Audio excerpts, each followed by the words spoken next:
mí lọ́kọ. Wọ́n ti pa mí lọ́kọ o. Ìjọba Kwara àwọn DSS gbébọn fáwọn méjì aláwọn gbàbọ́ lọ́wọ́ àwọn ọdẹ Yorùbá. Wọ́n ti pọkọ mi o. Wọ́n ti pọkọ mi, ọkọ mi lọ lé ni o. Ọkọ mi bọ̀ wá lé ni o. Ọkọ mi dẹ́kẹrẹ ajé wọ́n fọ́ gíláàsì mọ́tò wọ́n pa àbúrò wọn pa ẹ̀gbọ́n. Wọ́n tún pọkọ àbúrò rẹ̀.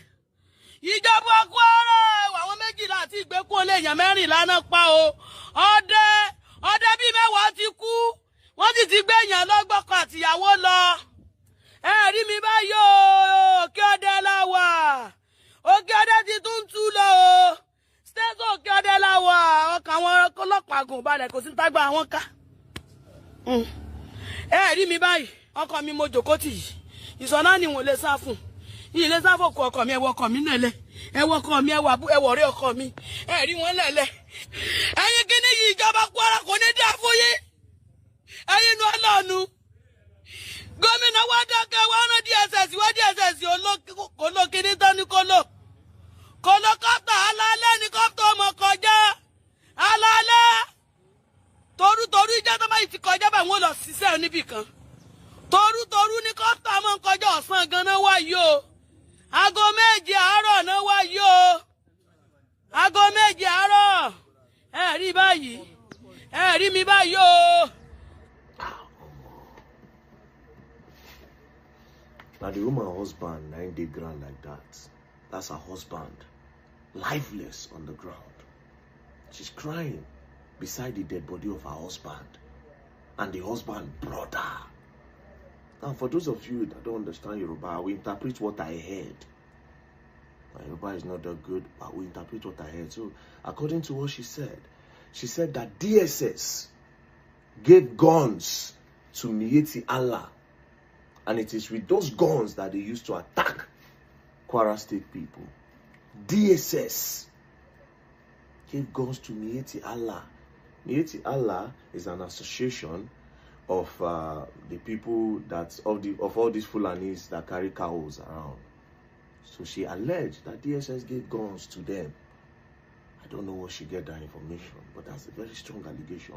And now with that gun, they take attack Kwara State people. For the past few days now, they buy people for Kwara State. She said the husband was coming home, they bust their glass, they light the husband, light the brother, then come carry some people enter bush. And all of this was done with the gun where DSS, according to her, give Miyetti Allah people. Surprisingly, I just say, wait, where Kwara dey? Kwara dey the north central of Nigeria. As I dey look, guess what? See the states where they there. Benue, Kogi, Kwara, Nasarawa, Niger, Plateau, and FCT. All these states, headsmen don't attack them. According to all these states, all of them, Benue, they still they attack Benue till tomorrow. Jos, till tomorrow, Plateau. Is this a coincidence? It's not. Now, Kwara State. We were not talking about Kwara before. Now, Kwara won just a few days ago. Nasarawa is still the hot for there.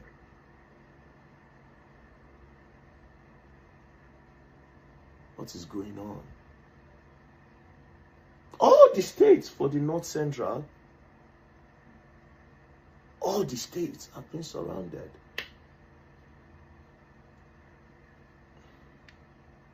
If for instance, by people for Kwara State, where make a lot of Kwara people say they want me Fulani leave their place. And we get government. This is a serious allegation. They should bring this woman in. Maybe she talk waiting she know. Maybe it go help all of us. She knows what she's saying. Because make it make sense. I'm not saying DSS did it. But how these people take they get these guns? We can't import guns. The citizens can't import guns. Now military, now if you do them, police, DSS, army, navy, air force, and the people where they use guns. We don't have clearance to bring in ammunitions into this country. Now people will get clearance to bring them in, and they supply these people. So this woman is not far from the truth. We dey talk about Benue things, Benue Jos. Mina Niger State collects, Nasarawa collects. Now they don't dey Kwara State. Enugu don't collect. Edo don't collect. Bayelsa don't collect. Ondo don't collect. All of this, they point out and give one people. That being said, a lot of things are going on. But again, make we really know what thing they happen. This thing is going on for too long. And two things they happen. It's either the Fulani are meant to take the fall, or they are the one actually doing it.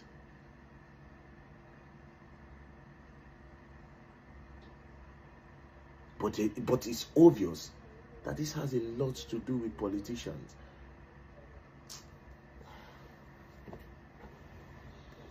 May God help us. That's the only thing I can say. Madam, sorry for your loss. It's just so sad. Sorry for your loss.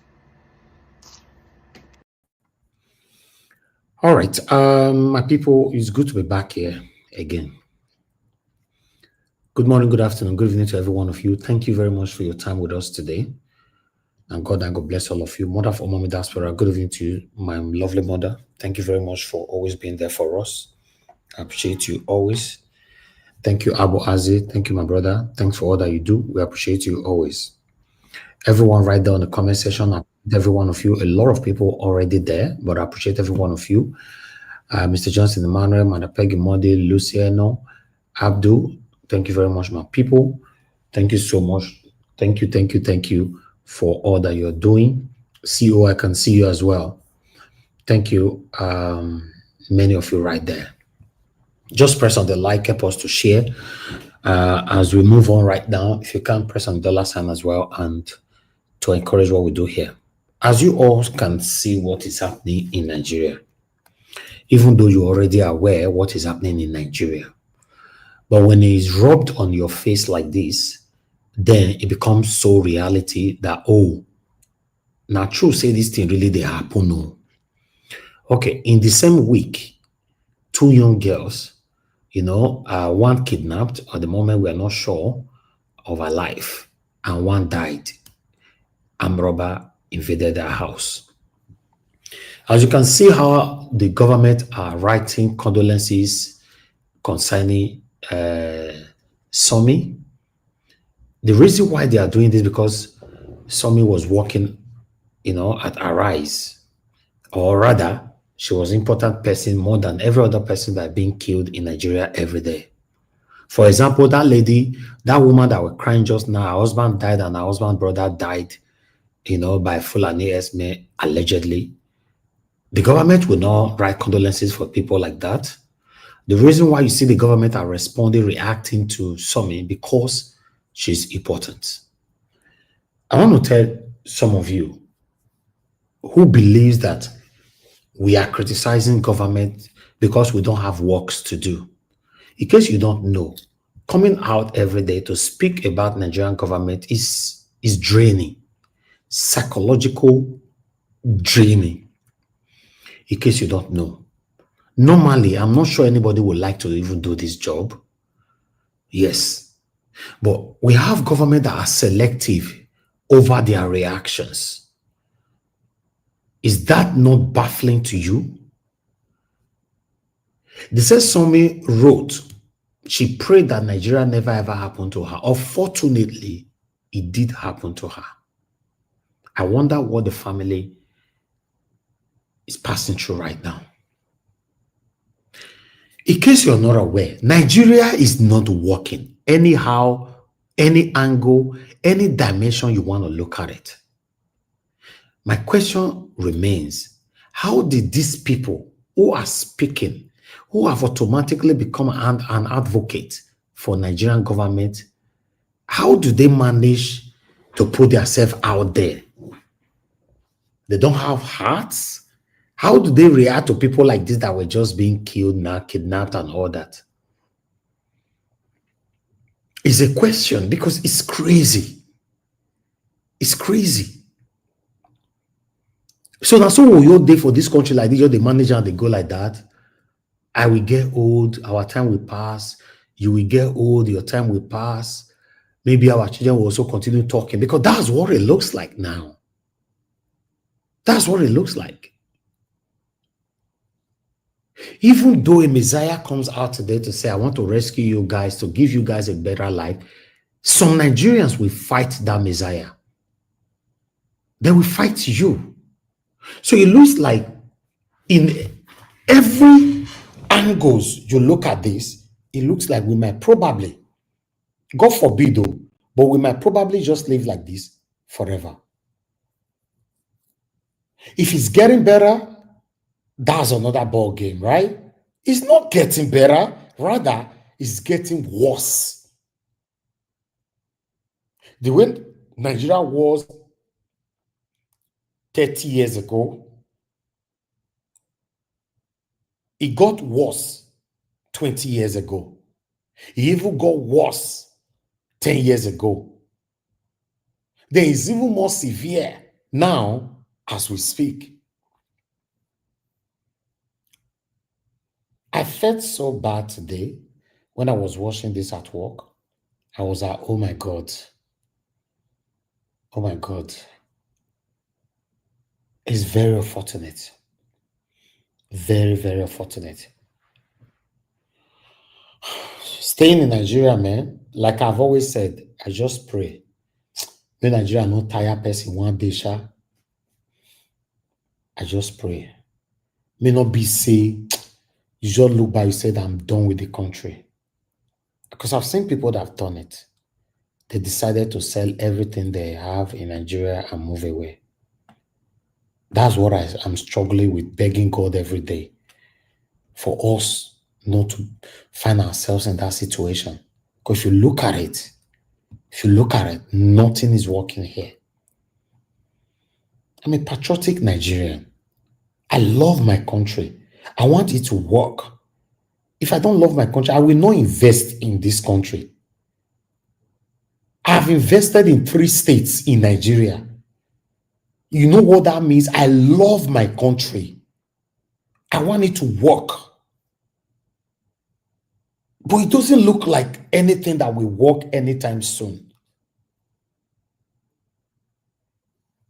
It doesn't look like. It doesn't look like.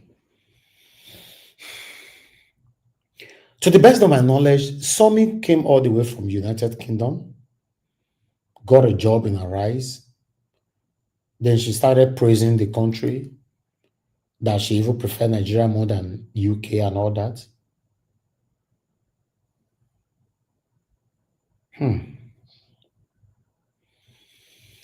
It's very, very pathetic. Very, very, very pathetic. The situation, I don't know how to explain Nigeria's situation anymore. Even the way it's going right now, I'm not even sure Peter Obi can rescue Nigeria. It doesn't look like Peter Obi can rescue Nigeria. People that will fight Peter Obi will be too much if they allow him to rule. People that will fight that man will be too much. Then the shocking part of it is that some Nigerians have seen the dilapidation as a normal thing. You see some of them in this Lagos or in Nigeria, they'll be saying, after all, we are used to it. How can you be used to rubbish? That's what some of them say. You they complain, we're already used to it. You are telling me you are used to backwardness. Then you that is complaining, you become irritative to them. It's very, very sad. Very, very, very sad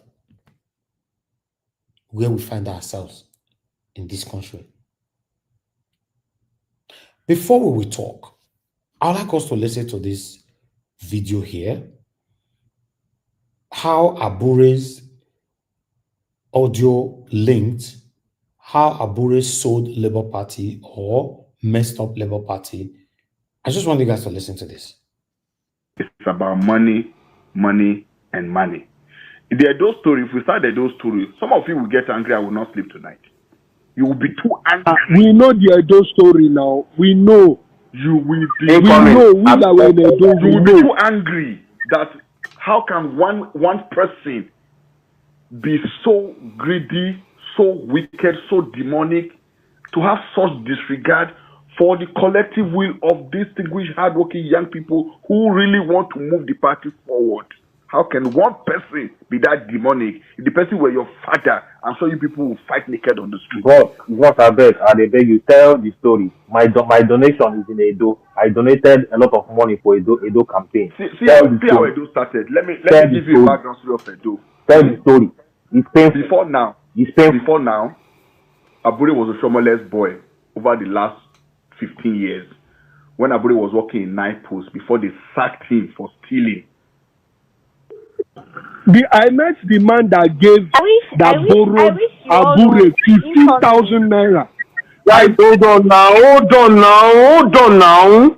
Please. To stop Guys, hold on. Because I really want people to listen to him. And I wish you all know who is speaking. Jeff really knows where all the skeletons are hidden. He was the former chief of staff to Abure and also Abure's brother. So, like, anything he's telling you, take it to the bank. Oh, I was hoping that you would not say that. So So he has been a Shomoles boy over the years. What he has been doing when elections are closed, Shomole will give him money. He will stay in Labour. Anybody that comes to Labour, they will tell the person the ticket are given out.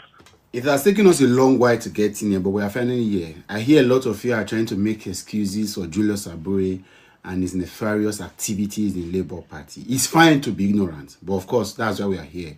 We will consume that ignorance with light, with education, and expose it. And then you will not be the judge to know if indeed Julius Abure did not contribute to the current state of our politics in Nigeria. How he sold, destroyed, and gave out Labour Party cheaply. A lot of things. It's a long conversation leaked to a few of us of a very solid member of the Abure's inner caucus revealed to other Labour Party members of the activities, behind the scene activities of Julius Abure and how he has been selling off. It will interest you to know that Julius Abure worked against the Labour Party candidate of the Edo State elections in 2023, Edo Central actually. I think he's Engineer Mofoma, yes, and worked for the same Senator Modok Bewelu to become senator. It will interest you to know. And a lot of other things. How he betrayed Peter Obi, what Peter Obi did to help him and save him. What happened in Nabia, what happened in Anambra. That's very dicey. The elections are close, so we are going to be a bit careful with the Anambra story. What happened even to the elections of 2024, and what everything that Abure did. All of that are going to now be in public place and allow Nigerians to be able to decide whether or not Abure deserve the special treatment, the respect he currently enjoys. And this is plus and minus the monies he has collected from various positions, how he forged signatures, how Abure designed a poster and sent to INEC to allege that a candidate of the Labour Party had died so that he can replace his name. That's how much he went. And then somebody is trying to do PRO for him and said, he's not a senior citizen. He said, we will expose all of that. And I want to calm down and follow. We are going to take it batch by batch. We are starting with the Edo elections. And we're going back in time to the 2023 presidential election, how the current governor emerged, and all of the things that Abure did. Again, it's going to be a long one. Happy listening. So So he has been a Shomoles boy over the years. What he has been doing when elections are closed, Shomole will give him money. He will stay in Labour. Anybody that comes to Labour, they will tell the person the ticket are given out. When the Shomole came in with the 2007 Labour movement that he used to win Edo governorship, then before he moved to AC, if you recall. So Abure was assistant secretary. He became the secretary, used some of his juju. Another thing people should know, the man lives and dwells in Calabash.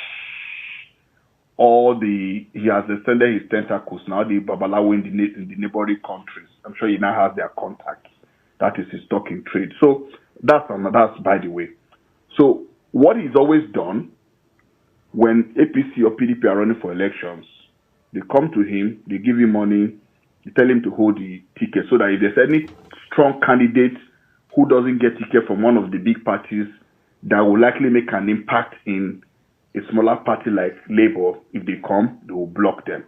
Or if they allow them in along the way, they will frustrate them out, just like APC tried to do with PU, just that the momentum was too big before the elections. If it was possible, we would have already openly sold PU before 2023 election.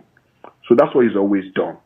So when PU joined Labour, and then the momentum started, people started reaching out to Abure in Edo. The first person to reach out to Abure in Edo was late Chief Anene's wife, Justice Josephine. I'm sure people know her. She reached out to Abure with the intention to keep the tickets for the state. Senator Matthew Rogide of Edo South reached out to Abure. Mind you, Rogide was in PDP serving senator. As at that time, Obaseki was governor. Ogie was chief of staff. Ogie is Abure's state political godfather. Oshomole is their king. If Ogie pee on the ground, Abure can lick it.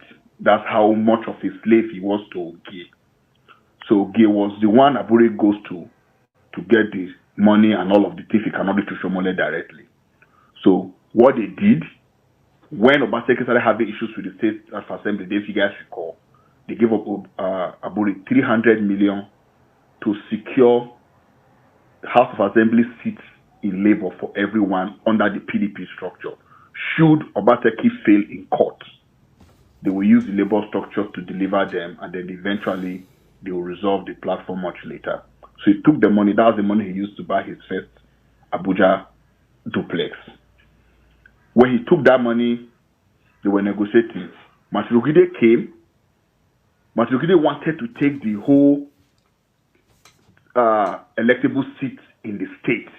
So they were debating. Abure was pricing, Matthew Rogide was pricing, but governor was pricing higher. So at the end of the day, Rogide was uncertain that Labour would be able to make an impression. So he put Neda's name as placeholder. Mind you, Senator Neda was Senator Rogide's chief legislative aide. He put his name as placeholder so that if there's any need for him to take Labour ticket, you can easily switch. Yahweh, the elected rep that are defected now to APC, was Rugide's PA and nephew. He put Yahweh's name for the rep. He put some other people in other places. So when the heat was now coming up, other people were now offering Abure money. So there were now disagreement. Out of the disagreement, one way or the other, Rugide didn't trust Labour enough to fly. He didn't trust Abure, so he let it go. That's how date elapsed, and then they couldn't even substitute. Nobody else brought serious money for Edo South. That was how Neda's name remained as the name submitted to INEC. Not as if Neda ever dreamt that he would run for Senate. That's by the way. Now to the story of Edo Central, what Abure simply did, after he met late Chief Anene's wife, the deal was for him to hold the ticket. Abure now said he wants to run for Senate. If you guys recall, he started putting some dead weak posters and pasting in his village in Uromi that was going to run to become the senator. Meanwhile, he was just simply holding the space to useless the ticket. So, meanwhile, the reason why they had that meeting was because of Governor Bewulo, now governor, the INEC governor of Edo. They had met, and he has been endorsed. So Abure was to hold that ticket and make sure nobody uses it. Eventually, Abure and Anslem, former youth leader, now had serious issue because Anslem was trying to also make funds with the senatorial ticket in Edo North. Oshomole was on the ticket. Oshomole was giving Abure small bread that nobody else must take that ticket. So after the back and forth, all the serious credible that came to even keep the party strong, whether lose or win. Of course, we knew it was going to be difficult for anybody to win against Oshomole in Edo North. But it was also important to have somebody who was strong to represent us at that election in that area. So that was the beginning of Anslem, one of the major bone of contention between Anslem and Abure that started their fight. Now, having done all of that, pressure now started from Edo South from Honorable Murphy that Aburi went to collect money from RTV and forged Murphy's signature. Problem now started. People now started talking. He now became afraid. After much pressure in December, when it was almost too late, he believed nobody else can win election if they get succeeded by now. He finally released Edo Central's ticket to Engineer Chris Omofoma. He thought the guy would not make an impression. But, of course, Obi's name was already on everybody's lips. So the man went to Edo Central. With the grace of God and the man's dedication, he was able to rally really meaningful support. So much that PO had to come a second time to Edo Central because he was very impressed with the work the man had done and believed by the data we had pulled for the guy. The guy is lived in Canada for a very long time. So he also believed in science and data. So he did data capturing. With the data he had captured, he believed Obi was going to win landslide. And he was going to, run under that carpet. All he needed to do was to defend votes. So he needed a little bit of experience. So finally, 2 nights to election, were cash strapped. Excellency released money. 100 million was released to be. The money was funded through my account. And then it was time to push the money to the candidate. Excellency instructed, give the money to all the candidates as their support for the final push. Do you know what your lanky crook was doing? Out of 100 million, he was sending 500,000, 1 million to people, so he would claim that he sent money to candidates. The crook pocketed over 90 million from that money.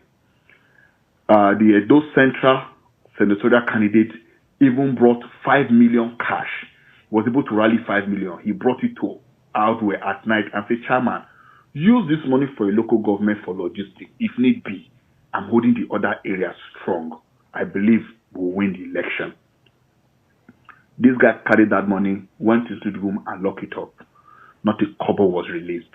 That night, after Engineer Chris had gone back to Uruwa to go and mobilize his people, Aburi called that 4,000 canvassers should be cancelled because he had got a final instruction from Beolo and his group that they are going to lose the election if Aburi does not stop, if he doesn't do something. So the criminal cancelled 4,000 canvassers. To cut that long story for that senatorial election short, at the counting unit, Aburi lost his own polling unit. He had to spend dollar to buy people to win his polling unit by 3 votes. As popular as Obi is, that's to tell you how irrelevant the man was in his own kindred. 2 meters from his house, he couldn't even win 1 vote. So finally, result collation at night came. They started changing the senatorial results because Labour had beaten APC and PDP landslide. So they started changing results so that let's mobilize people to go and cause chaos there so that nobody will have courage to go ahead. He told me what is his business. What am I saying? Am I not knowing the police more than him? So, long story, that's how Edo Central matter went. Are we going to talk about the governorship election in Edo? How Aburi promised over 8 people ticket and was billing each person 1 billion? How when they discovered the man was fraudulent, they all started pulling back. Did you people recall that finally it was only like 2 people that were truly really serious for the primaries? People who had already started initially, like them, Dr. Dori, who had put a lot of money to grow the party even before presidential election, who had supported the grassroots for the party, started to pull back. Aburi was going to run. He told him, you cannot run as chairman. If you're going to run as chairman, maybe you should resign as chairman so you can focus. So there can be some sort of sanity and morality in our party. That was the time they decided to raise shoulder for PO. That's after PO bought him bulletproof car when they wanted to off him in the door. Is that the crook somebody will come here to defend? So, to talk about the Edo election, governorship election, that's why he said everybody that's going to ticket will bring 1 billion. So when they discovered it was being fraudulent, everybody decided to pull back. Initially, when Olumide joined the party, when Olumide decided to reach out to go the party structure, Olumide had requested to meet with Aburi and discuss modalities for the party to move forward. He told Olumide to bring 1 billion. Olumide asked him, tell me what you want for yourself as chairman, as support. I can give you as a chairman, I'll take this 200 million. If you want to buy yourself a house, you want to buy yourself a G-Wagon, it's okay. But allow me work with the party people. Allow me take care of them so that they can be strength in the party from the grass so everybody can be happy. Instead of his dead body. Oludi should bring the 1 billion. He will run the show for Oludi. Of course, Oludi is too civilized and too learned to play into that kind of trap and foolish agenda. So Oludi went ahead and started working, and before he knew it, the man took the party structure. 2 weeks to governorship election in Edo primary, no aspirant was able to offer Abure even 10 million. He became broke. He became desperate. He now went back to Kenneth Agbon, a man he has swore with his father's grave that he will not give support to, and started running around and bid the man 500 million. After much back and forth, the man finally agreed to pay 300. But before then, it will interest you to know that Senator Ogide wanted to run for governorship. He had come to Abure with Senator Alimi Hena. If you're from Edo, of course you know him, former senator whom Sommie replaced in Senate. They had both come to meet Abure on 3 occasions and had negotiated 500 million to buy the ticket. Abure was insisting on 1 billion. Orogide was to run as governor, Alihena was to deputize. Abure was promised that he will nominate an SSG for the party in Edo if they win. Because of course, if you recall the results from Obedience in Edo for PO, the vibe, the spirit, the enthusiasm was still very strong. So if there was an organized electionary process, it would have made a big impression. So when the pressure became too much, Abure didn't realize he was going to make a cobble. He now ran back to Imasagbon. Meanwhile, Oludi had already done what he needed to do as a smart guy. He already had the structure at hand. Now, guess what your friend Abure did? The Abure's friend has been defending Abure. Guess what your that brother or your friend did? He went to try to connect with INEC to take election primaries to one local community in one forest where he had gone to mobilize thugs to go and surround the place. Meanwhile, there was already an approved venue where every sane, civilized person that knows Edo would likely run such a program. It will interest you to know that on the morning of primaries, Abure was still willing to do anything to get that primary to that place to rig it. That is not to talk of the embarrassment that he received the day police came to pick him, that he jumped fence and attempted to run away from police. So the story is deep and it's plenty, many dimensions. I don't even know where to focus to. Guy, they cook, Jeff, they cook. So to buttress the matter further, when the election of Edo primary was closed, it was time to go and sell delegate form. Abure said they were not going to sell delegate form to anybody. All he wanted to do was for Iceman to bring members of staff of his schools in Abuja. They would just fill the forms in Abuja, substitute their names, they will load them inside bus at night, take them to Edo the next morning. They will operate in that village surrounded by thugs, and they will announce winner for primaries. But of course, Oludi was miles ahead. Oludi was monitoring INEC and all of it. Oludi had gone with INEC. They had gone to do delegate election. Abure had sent that miserable Kenneth Ahano to the former acting youth leader. They had gone to Edo to try to fraudulently manipulate delegate election. And trust Edo people in Uromi, they attempted to behead that one for daring to come to Irua to manipulate delegate election. So from the delegate election, Abure realized I already lost ground. So there was so much desperation. Having collected 300 million cash from Imasagbon, he needed to deliver because the Imasagbon head is not correct. That one was ready to bite anybody on the street out of desperation because that one wanted to use the ticket to do business. So finally, election money, delegates were showing up and moving to Bishop Kelly. Meanwhile, Abure had gone to Uyi Grand Hall to go and decorate the place as a backup plan for him to perpetrate his evil.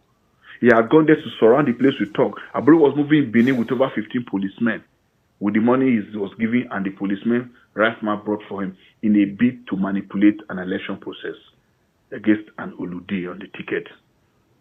And then finally, the INEC guys that came with the first letter Abure wrote The second fraudulent letter Abure wrote to change venue fell short of notification period by a day. He had done it deliberately, but the INEC guys were very observant. They noticed that the letter that came the second time was a day short. The head of the group Toledo said, never. He's never going to bow to that. He's going to go to the regional venue. That is where he has instructions. There is nothing Abure did not offer the man to go with him to that Grand Hotel or go to that forest and write himself for Rice Man. So eventually, when all that failed, that's why Abure could not show up at the primary venue. The Rice Man Abure collected 300 million naira from could not even secure 10 votes. It will interest you to know that in Abure's local government in Uromi, they had a total of 22 votes. Riceman had 7 votes. What does that tell you of Abure as a person, or as a leader, or as a politician? I'm asking the person who's been defending Abure, what does it tell you? Are you proud that that's the person you are defending on the platform of intellectuals? On the platform of distinguished young people who want to have a better future? Who are looking for leaders to model their life after? In our respective shortcomings, are those the kind of leaders we want to emulate? I'm asking you, the Oga that has been defending Abure, please, I go and reflect on that question. So that day, at the primary, he was too embarrassed and too ashamed to come to the primary ground. All the people he had collected money from, none of them could even score 10 votes.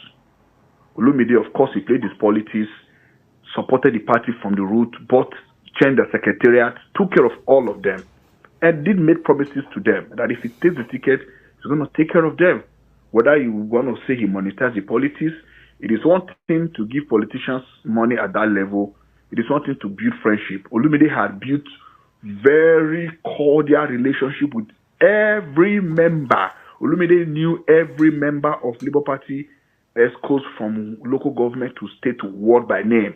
So he had done his job. They were all driving around the state with the vehicle he bought from each local government. That alone kept the party energized in the state. As all of this were ongoing, Abure was still meeting with Saladin Ogie at night to negotiate if there was anything he can do to scuffle the ticket. That was why after Olumide emerged, Abure never went to Edo to campaign. It will interest you to know that for 1 year, Abure did not step his foot in Edo. People were angry with him. They were willing to take him out if he steps in. He was waiting for the governor to be inaugurated. He didn't step into Edo till the governor was inaugurated. People were not aware. He couldn't even go to his hometown. He couldn't go to his village. He couldn't go to see his family in the state. That is how much evil he had done that he was running away from. So he has sold the ticket. Now let me now break it down to you finally. So after the primaries, campaigns now started. When campaign started, PDP had, remember, after the money collected from Obaseki, when it was time, after Obaseki had resolved the issues he had in court, when it was time for those people who were holding Labour Party tickets for the House of Assembly to come back to PDP, Abure was becoming stubborn. In short, Abure stopped picking up Obaseki's call. He had pocketed the money. He was now leaning more towards APC. He was not talking to Sommie at night. Abure went to UK. He knew that people may have tapped his line. He traveled to UK and bought a UK number to be roaming. So when he's in Nigeria, he'll be using that UK number to call for his fraud. So people will probably track his number to find evidences may be having difficulty. That's the fraud the crook was doing. Finally, campaigns began. He refused to go to Edo. On 2 occasions, Governor Be will visit Abure in Abure's house in Kusape. They were still looking for her to destroy the party structure. Then finally, we woke up one day and Oshomole's ex-girlfriend, former speaker, of course, everybody very familiar with Edo local politics know their story. RTV, Abure wrote RTV's name and wrote names as a new ESCO. It will interest you to know that it was RTV that paid 30 million to Abure's wife account that Abure fraudulently substituted somebody's form that was already in INEC. Abure went down, he took the person's file and threw it to one corner and forged the signature that the person had withdrawn. I hope people have not forgotten. That was the primary case that caused the FCID to be looking for us all over the place, that we ran to go hide in Abia for over a week. the forgery case he committed. So I'm asking again, the man that has been defending Abure, are you aware that it's a forger? That police will put me on handcuff to come and produce the person I was working for who was forging certificate, who was forging people's signature. So before you are defending who you don't know, please be careful. So that's what happened with Edo. When we came back, the idea was to have total control of the party structure because they were a little bit afraid of what Olumide could pull. Of course, in Edo, the agenda was that it should be Ishan's turn regardless. People had hoped that, okay, if it's Ishan's turn, maybe the more supposedly intellectual one will win. Regardless of whatever issues Obaseki had with the structure, people believed Aswe was smart enough. If they say it must be an Ishan man, people believe Aswe was smart enough to make an impression. So that's how Abure put away. Now, let me give you something very significant that you will know. When Apapa took Abure to court, when Apapa invaded the office and they removed him, remember Abure took the matter to state court in Edo when he was removed from the ward, allegedly. It will interest you to know that it was Edo state government that called the judge, Justice Amoji, to make the judgment in Abure's favor because Abure was their mole in APC, in the Labour Party. Whatever Abure was doing Labour Party was in the interest of the government of Edo. I hope people are aware that Abure fell out with Kelly Ogbaloy because at a point when Olumide came into the party and Olumide was really making the party stronger, Kelly Ogbaloy could no longer continue to sell the party to PDP with Abure. Kelly Ogbaloy started to have conscience, a little bit of conscience, started pricking him. And if you know Olumide is very direct. Olumide confronted them and said, look, Chairman, this is what you were doing in the past. You have to stop it now. I am here. Let us work together. There's no need to be here and be there. Please. You know, he made his point, gave the man the necessary support to be a proper chairman. And the man saw a need to at least change for a bit. That was the day Abure swore that he would remove Kelly. I don't know what other part of the Edo story you want to hear so that I can go ahead. But this is just tidbit of all of the things that this man had done. Very unfortunate. Very, very, very unfortunate and very shocking. This is the same Abure that some people are fighting for. Somebody will sit down for inside Labour Party say over his dead body. He can never live there. He can never leave the chairmanship of Labour Party over his dead body. Is that not enough for you to know that this man, there is something he's hiding? I was demanding 1 billion from all of them. Madam Deborah, please talk to us. Good evening to you, man. Thank you. Hello, sorry, Mr. Elvis. Have you finished? Yeah, go ahead. Talk to us. I said talk to us. Good evening to you, man. Yeah, good evening, Mr. Elvis. Good evening to everyone. You know, let me start first by addressing the shameless Abure. To me, I'm not surprised. Anything that I'm hearing about that man, I can even believe strongly that he worked against Peter Obi in that election. Exactly. It's just a shame. It's just a shame that people that he just pretended and used the opportunity. He wasn't really interested in seeing anything change. And that is the sad thing that is in Nigeria. Even the people, everybody is looking for an opportunity to enrich themselves. Nobody really wants to see Nigeria truly work. So sometimes it just makes me feel that, are we really heading anywhere? That's just the whole thing, you know. So Abure's case is just that now we are really seeing the fact that what really happened in that 2023 election. There was a lot that went on. If he could be doing this, so that's just a guarantee that he actually worked against Peter Obi. Maybe he was the mole that they actually used to help rig that election against Peter Obi. You can hear what he did to Olumide, and now look at the governor that is in Edo State. And I'm sure that Olumide would have been a better governor than this one that is there now. But Edo people will have to deal with Okpebolo maybe for the next 8 years. you know.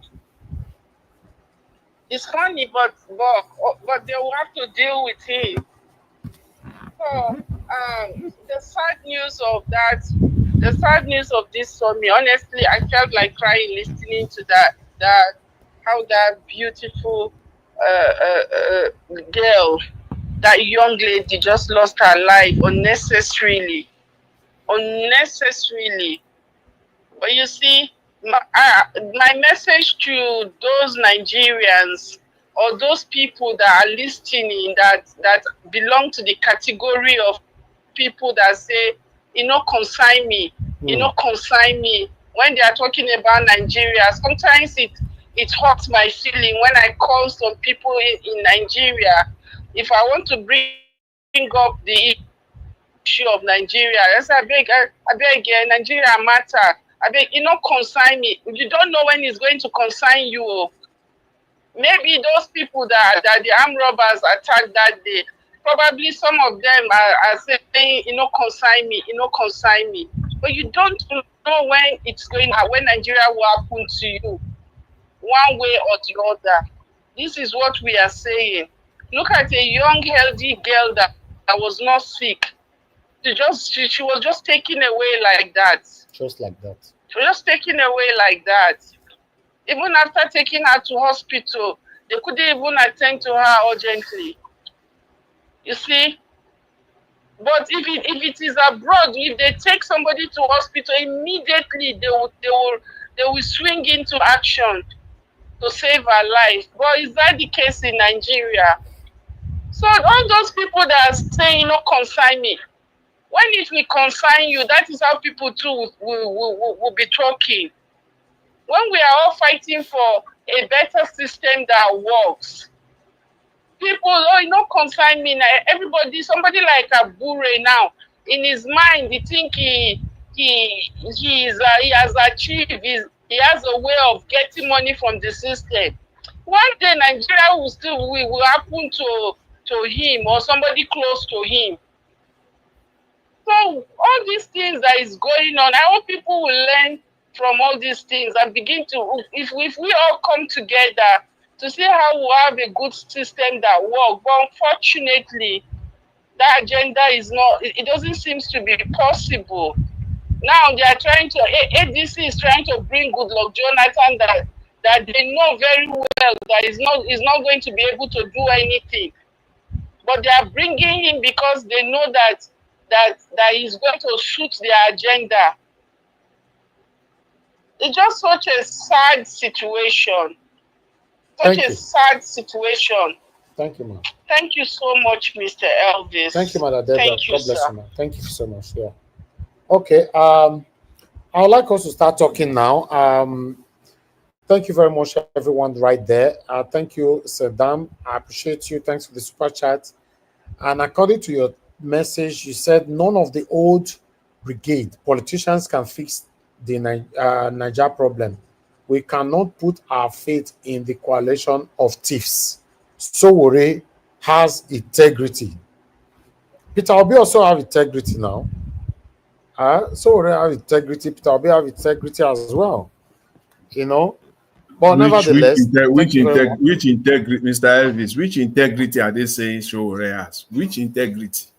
The simple test. Leave them. Let them be looking for so many allegations out there. Simple test for him to come out and address it. He kept mum. All of them, they are all there. Let me round up. I have someone on the phone. Mr. Joseph Oji, thank you, sir, for calling in. Yes, sir. Talk to us. We can't hear you, sir. We can't hear you. Your line is very bad. Yeah. Oh, you can't hear me. Okay, it's better now. Go ahead. Oh. Okay. So, the thing here is that it's just a shame. All day I've been very sad. I've been very sad about this young lady. Terrible, terrible news. It's really bad. It's really bad. I'm telling you, I've been devastated. Seriously. What triggered me was a friend of mine, a Yoruba man here, phoned me and tell me that he was telling me why would the lady run? Why did she run? After all, those other ones didn't run. Nothing happened to them. I had to swear on him. I told him, in his slide, you can't hear me. Oh, okay. Go ahead, we can hear you, sir. Go ahead. So this my Yoruba friend was trying to blame the victim. Say, why did she run? It's really sad. All right. Thank you, Mr. Joseph Orji. I believe your network over there is confusing you, thinking that we can't hear you. We're hearing you very clear. But nevertheless, I would like us to move on. Let me hear from what others will say. Thank you very much, my people right there. God bless you all. Please help us to share and press on the like button. Let me hear from Madarita. Madarita, you are the first on the panel today. Good evening to you, man. Talk to us.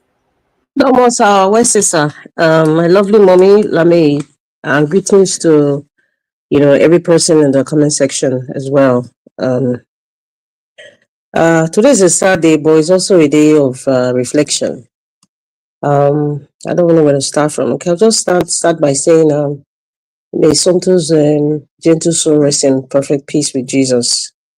I don't know. Yesterday when I heard about it, I don't know. I was just thinking, like, so many thoughts were coming into me, my mind, and I was thinking about her parents, asking themselves that maybe perhaps they will have convinced her to stay in the UK, or perhaps maybe she probably had another job elsewhere. Maybe she should have taken it. And my mind also deflected to her herself. Like in a moment when she was passing, she was like, oh, is this how she's going to just pass away from this world? Thinking about her parents, her family. It's just, I don't know. She didn't deserve to die. I don't know. In all things, we give thanks to the Creator, right? In all things, we give thanks to God. But there's some things I believe God has helped us to help ourselves. Mr. Elvis, there's something you said. You said, if you broadcasted all the news about the kidnappings and the buying of people, our eyes won't have a topic or trending topic, because we have spoken about the other people that have passed on and the atrocities going on in the entire nation. You wouldn't have what's trending. Mr. Elvis, when you made that statement, it really touched me, because it's the truth. This is selective mourning. It's selective. You see that woman, the Yoruba woman in Kwara said I was crying. I didn't understand everything she was saying, but I was feeling cold, because as if I was understanding everything. I saw that video and I saw her husband, the corpse there, and she's not, listen, Nigeria is a traumatized nation. If you don't feel anything, if you keep supporting, you're not a human being. Well, you are not a human being. Anybody who keeps supporting or making lame, useless, bastardized excuse for what is going on in the country, you're not a human being. Because I don't know, you're not I don't know what you are. Maybe you are an alien. I don't know from which planet, but perhaps I can categorically say you are Satan's cousin, you are Lucifer's cousin. You're not even a human being that God created. If you keep making excuses, all those useless people on social media, the so-called like the useless leg girl or whatever they call him, the likes of Bayo Nonuga, I don't know. I don't, if you're not a human, if you're a human being, at least you feel some level of cold breeze in you. That's the Holy Spirit. This is terrible. This is terrible. It is depressing. Very depressing. Listen, we are seeing all these things every day, and we just think it's a normal thing. Like, okay, something has happened. Nigeria has happened to her. We've heard about that man that came from the United States, that something happened to him. We see the Kwara State. You see what happened in Benue, Jos, Castina, Borno State, Edo State. We see every day. Do you know what that does to us? They say the eyes are the windows to the soul. Do you know what that is doing to us? Nigerians, do you really know what that is doing to us? Seeing these things every day. In case you don't know, something has changed in you by virtue of what you just saw. The eyes are the windows to the soul. Nigeria as a nation is messed up psychologically, emotionally, spiritually. We're messed up. And when I keep talking about PTSD or mental health, people think I'm just saying it because I want to speak English. You are seeing the tragic passing of this beautiful young, this gift, God's gift to this world, how she passed. You see that woman in Kwara State crying. In fact, she can't cry again. You can see her eyes are puffy. All the tears is gone, but her eyes are puffy. She's grieving. You can see what all the gory pictures we've been seeing in different parts of Nigeria. And then in the process of it, you're also hearing somebody's been kidnapped, a young person. What do you think he's doing to us? You guys, you don't know. You hear it every day and you go to sleep. You're not really sleeping because it's affecting you. You can imagine actually seeing these things live every day. Do you know that anybody in the security agencies, because of the kinds of things, I don't know about Nigeria. I have no clue about Nigeria. Because of the kinds of things that they see every day, they have sessions with counselors. They have sessions with therapists because of the gory things they see on a daily basis, just to help them balance. Yes, just to help them. So you can imagine, that's why you see a police officer can fight or just trigger happy. They are not normal because they've seen horrible things every day, and they're also even practicing the horror they see. Many people are not normal, in case you guys don't know. It is so sad. I just kept thinking about her parents, thinking about what was her mindset as at that time she passed. People are saying, oh, she should have stayed abroad.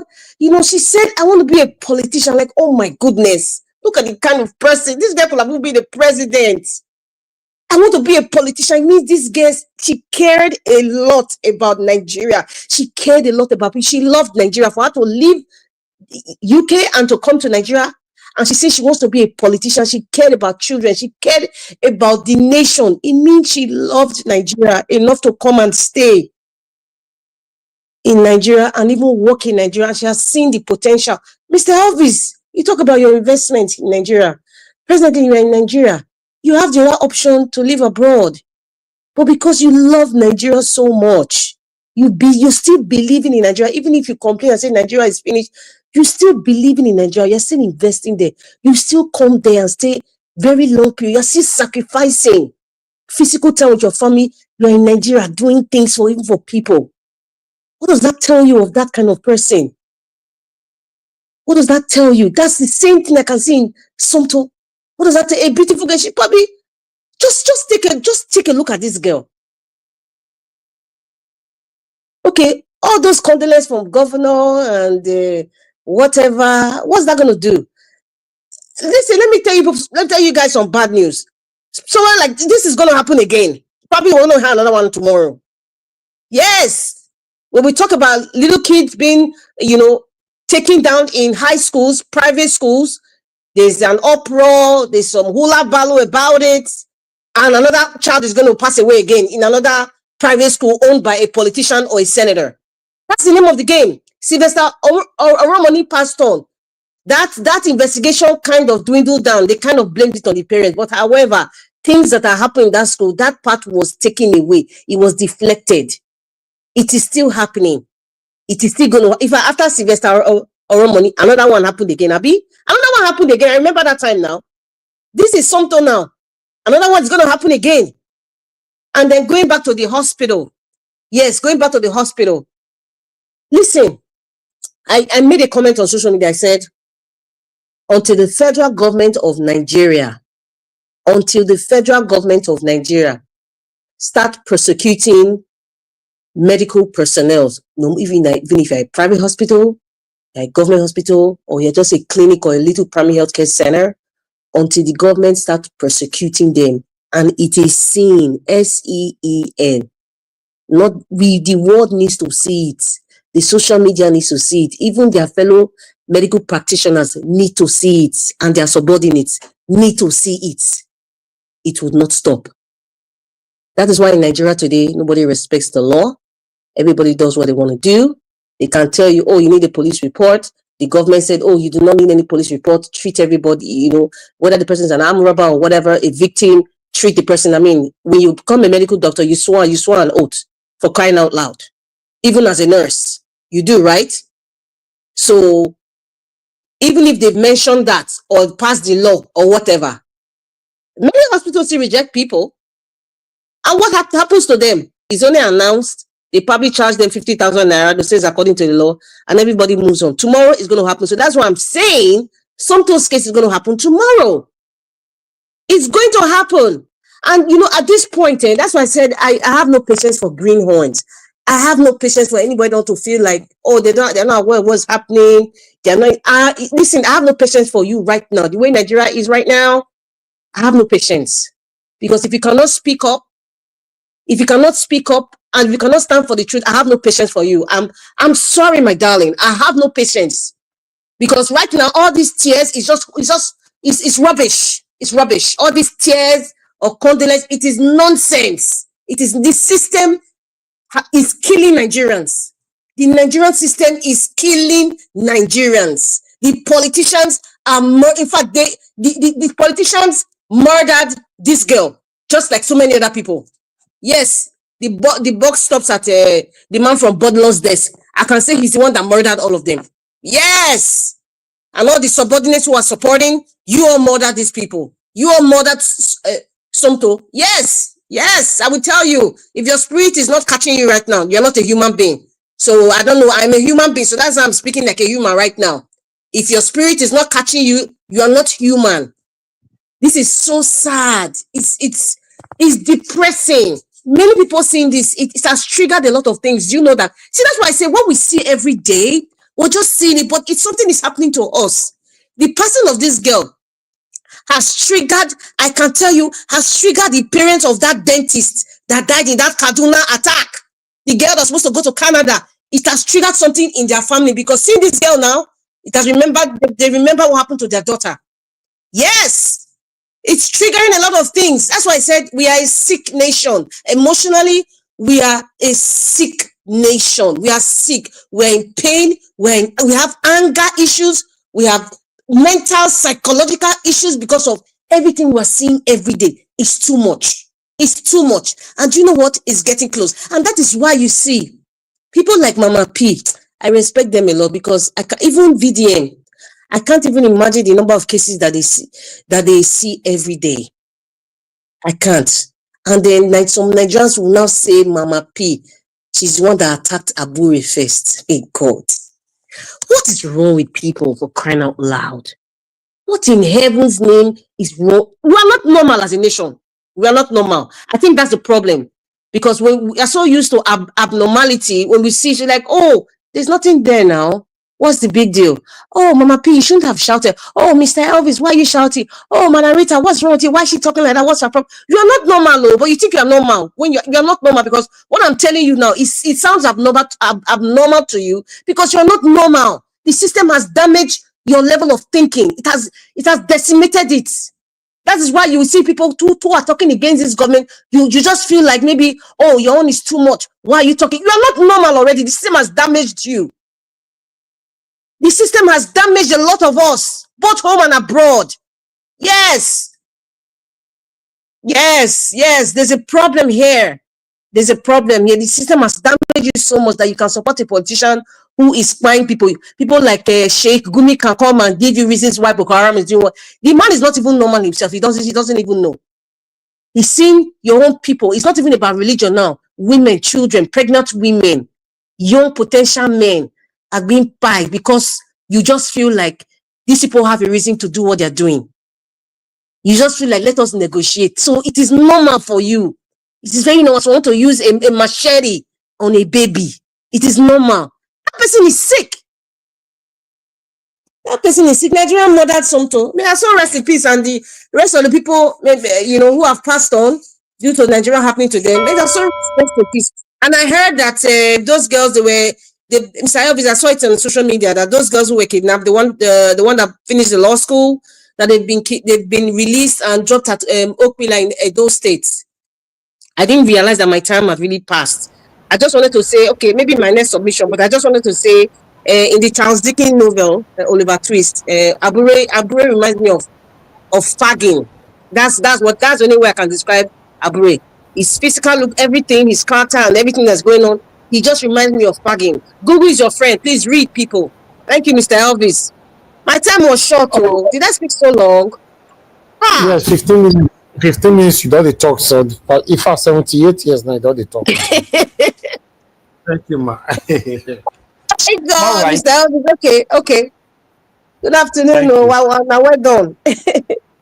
Thank you. If the girl have been released, that's a good thing. Thank God.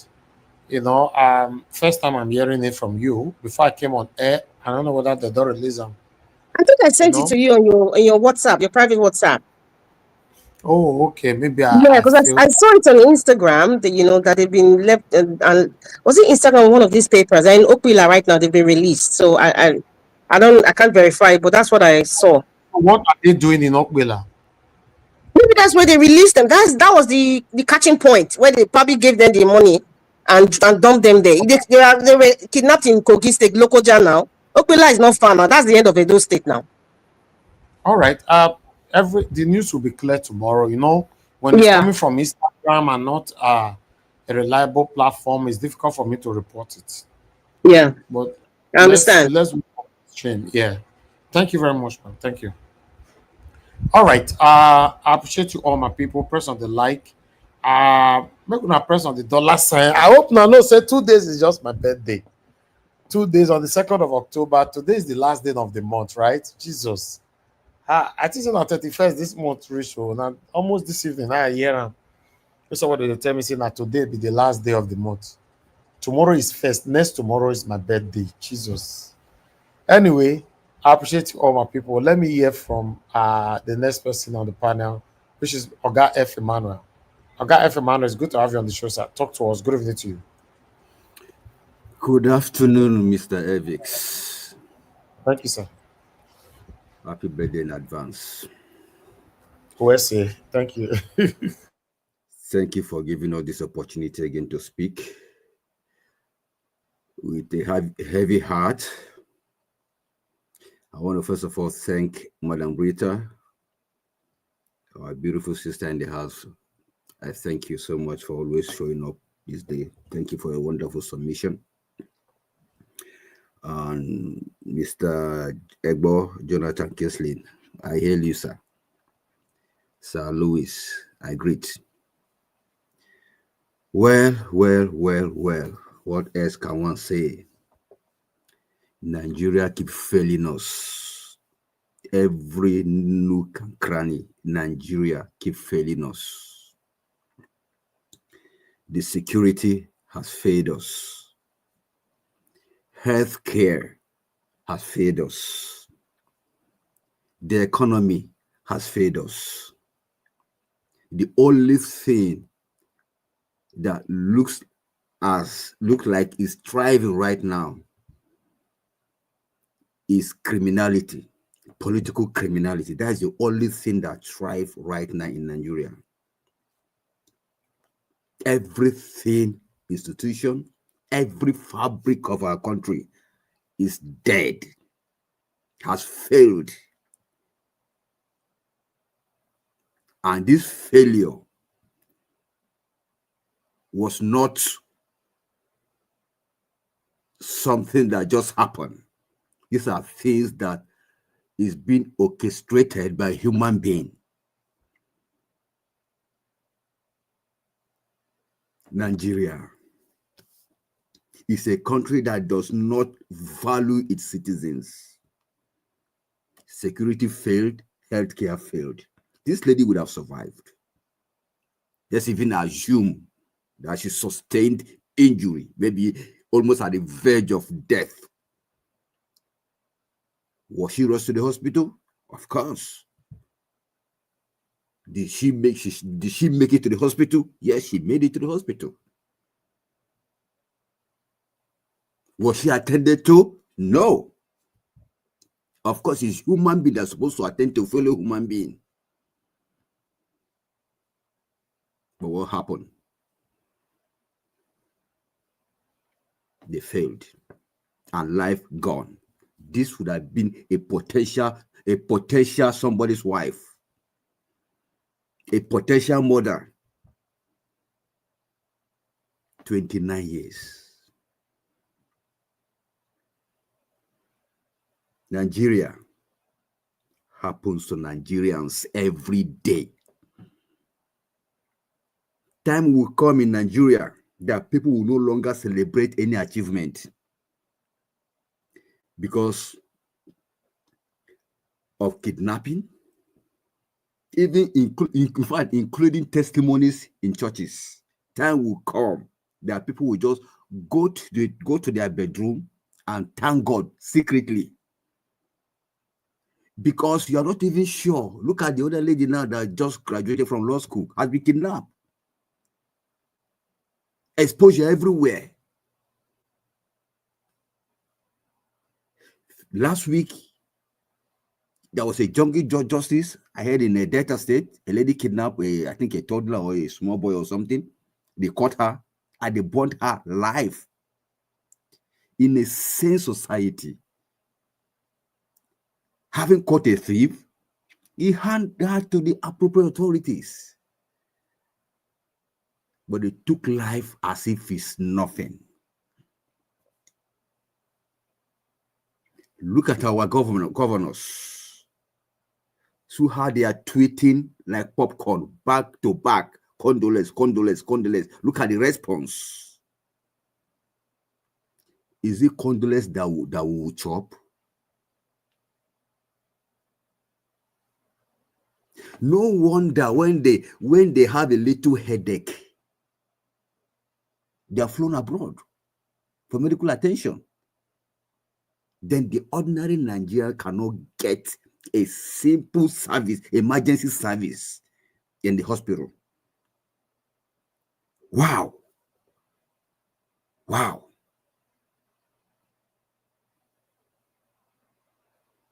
The system has lost its foundational truth. Nobody trusts anybody. Everybody is at risk in that country.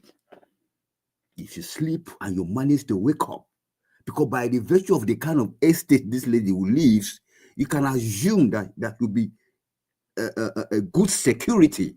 She must have, done her own due diligence before even living there.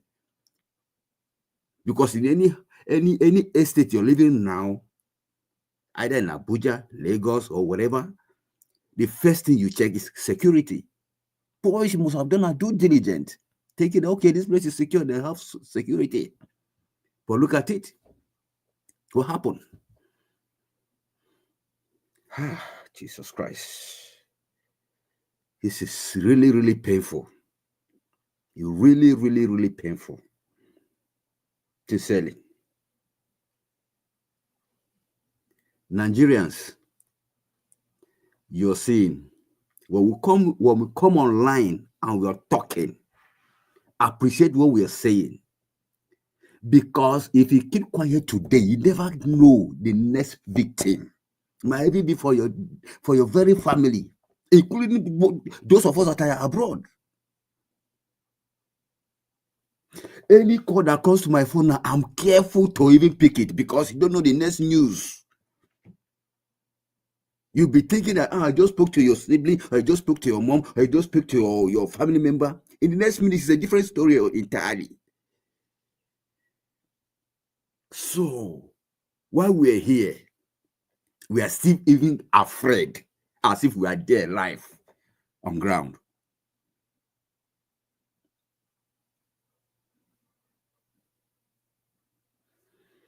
Well, my condolences to your family, the Sommie family. That's the only thing I can say right now. God will give your family the fortitude to bear this great loss. It's a big one. You can see Ojuokwe cannot even hold herself. She can't even present the news for today. And this is also another thing for them to sit up on their job, so that you know that we are not kidding here. You have to do more investigative journalism and call those nonsense people, those criminals. Speak truth to power. Call them out. Don't sugarcoat issues. Otherwise, we will keep crying this way. God forbid. God forbid. So Nigerians, please. This thing is affecting everybody. There are millions of Nigerians that are not known, dying every day, being kidnapped every day. Some are being beheaded behind the scene. Nobody can get the information. The little one that we're seeing now, you just had the tip of an iceberg. What is trending? What about the one that is not trending?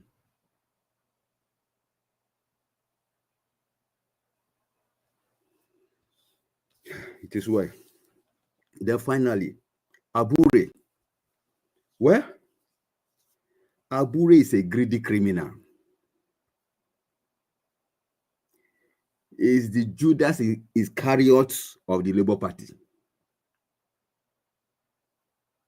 It now looks as if Lamida Papa would have even been better than him. If somebody tells me they are Abure, Jesus Christ. No wonder the secretary, is it the secretary or treasurer, that lady have been saying that this guy is corrupt. That she can swear by anything that this guy is corrupt. She knew what he was saying. I don't know. I can't really remember. It's Luchi or something. I can't remember her name right now. I think the secretary of the treasurer of the Labour Party then, when the issue was trending. So the guy is the devil in this Labour Party. Well, my prayer is that God in heaven will keep exposing them one after the other. Let the people of Nigeria see the decadence that has kept us where we are today, and the criminals that will put up a good-looking face, but right behind closed door, they are the etu brute of our country. They are the Brutus of our country, killing us, projecting themselves as if they are fighting for one Nigeria. What a shame!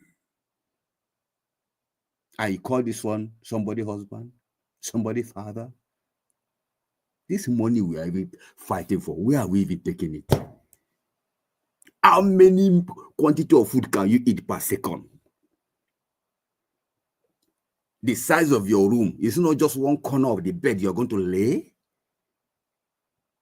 I'm not saying people shouldn't have a good life, but have it in a legitimate way.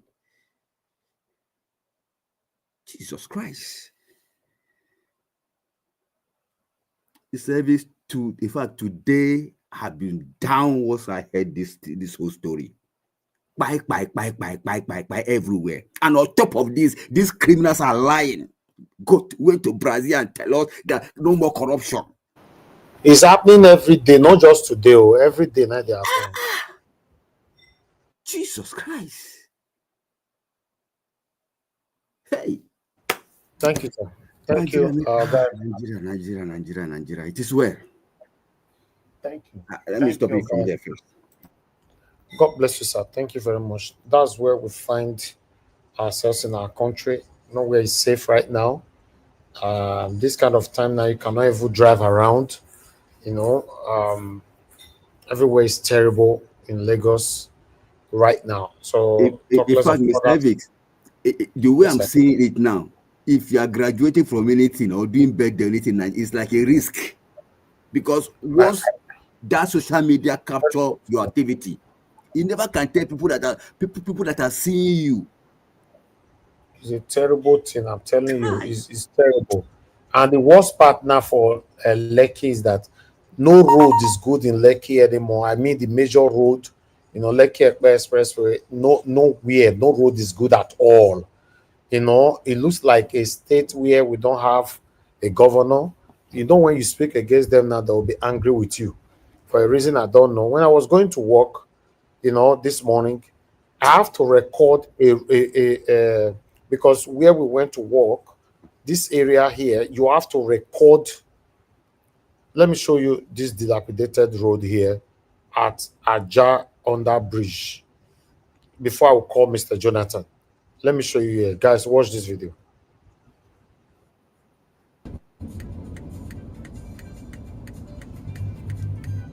Jesus Christ. See how dirty this place is. Just imagine, this is Under Bridge Aja. It's very, very unfortunate to see that this road is just like this. The government are not doing anything about it. To cross here is terrible. Very, very, very terrible, as you can see. How can people not be sick here? I wish a car can come in now and pass here so that you guys can see what is currently happening in this area. You see, it's terrible. Okay, watch how this car is going to pass here. This is terrible. It's terrible.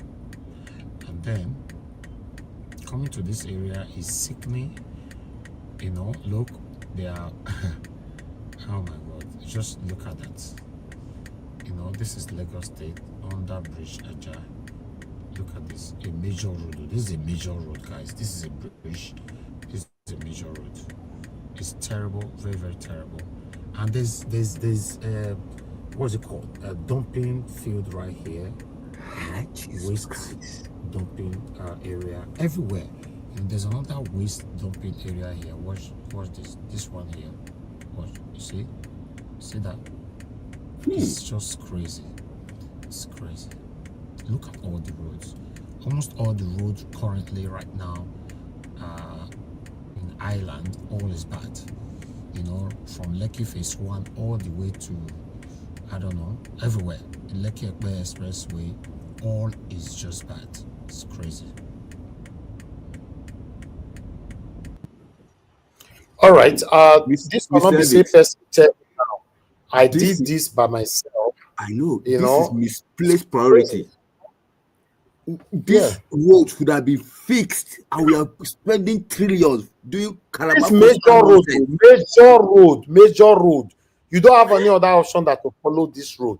Why can't major road maintain the one we already have? Fix them, put them in order.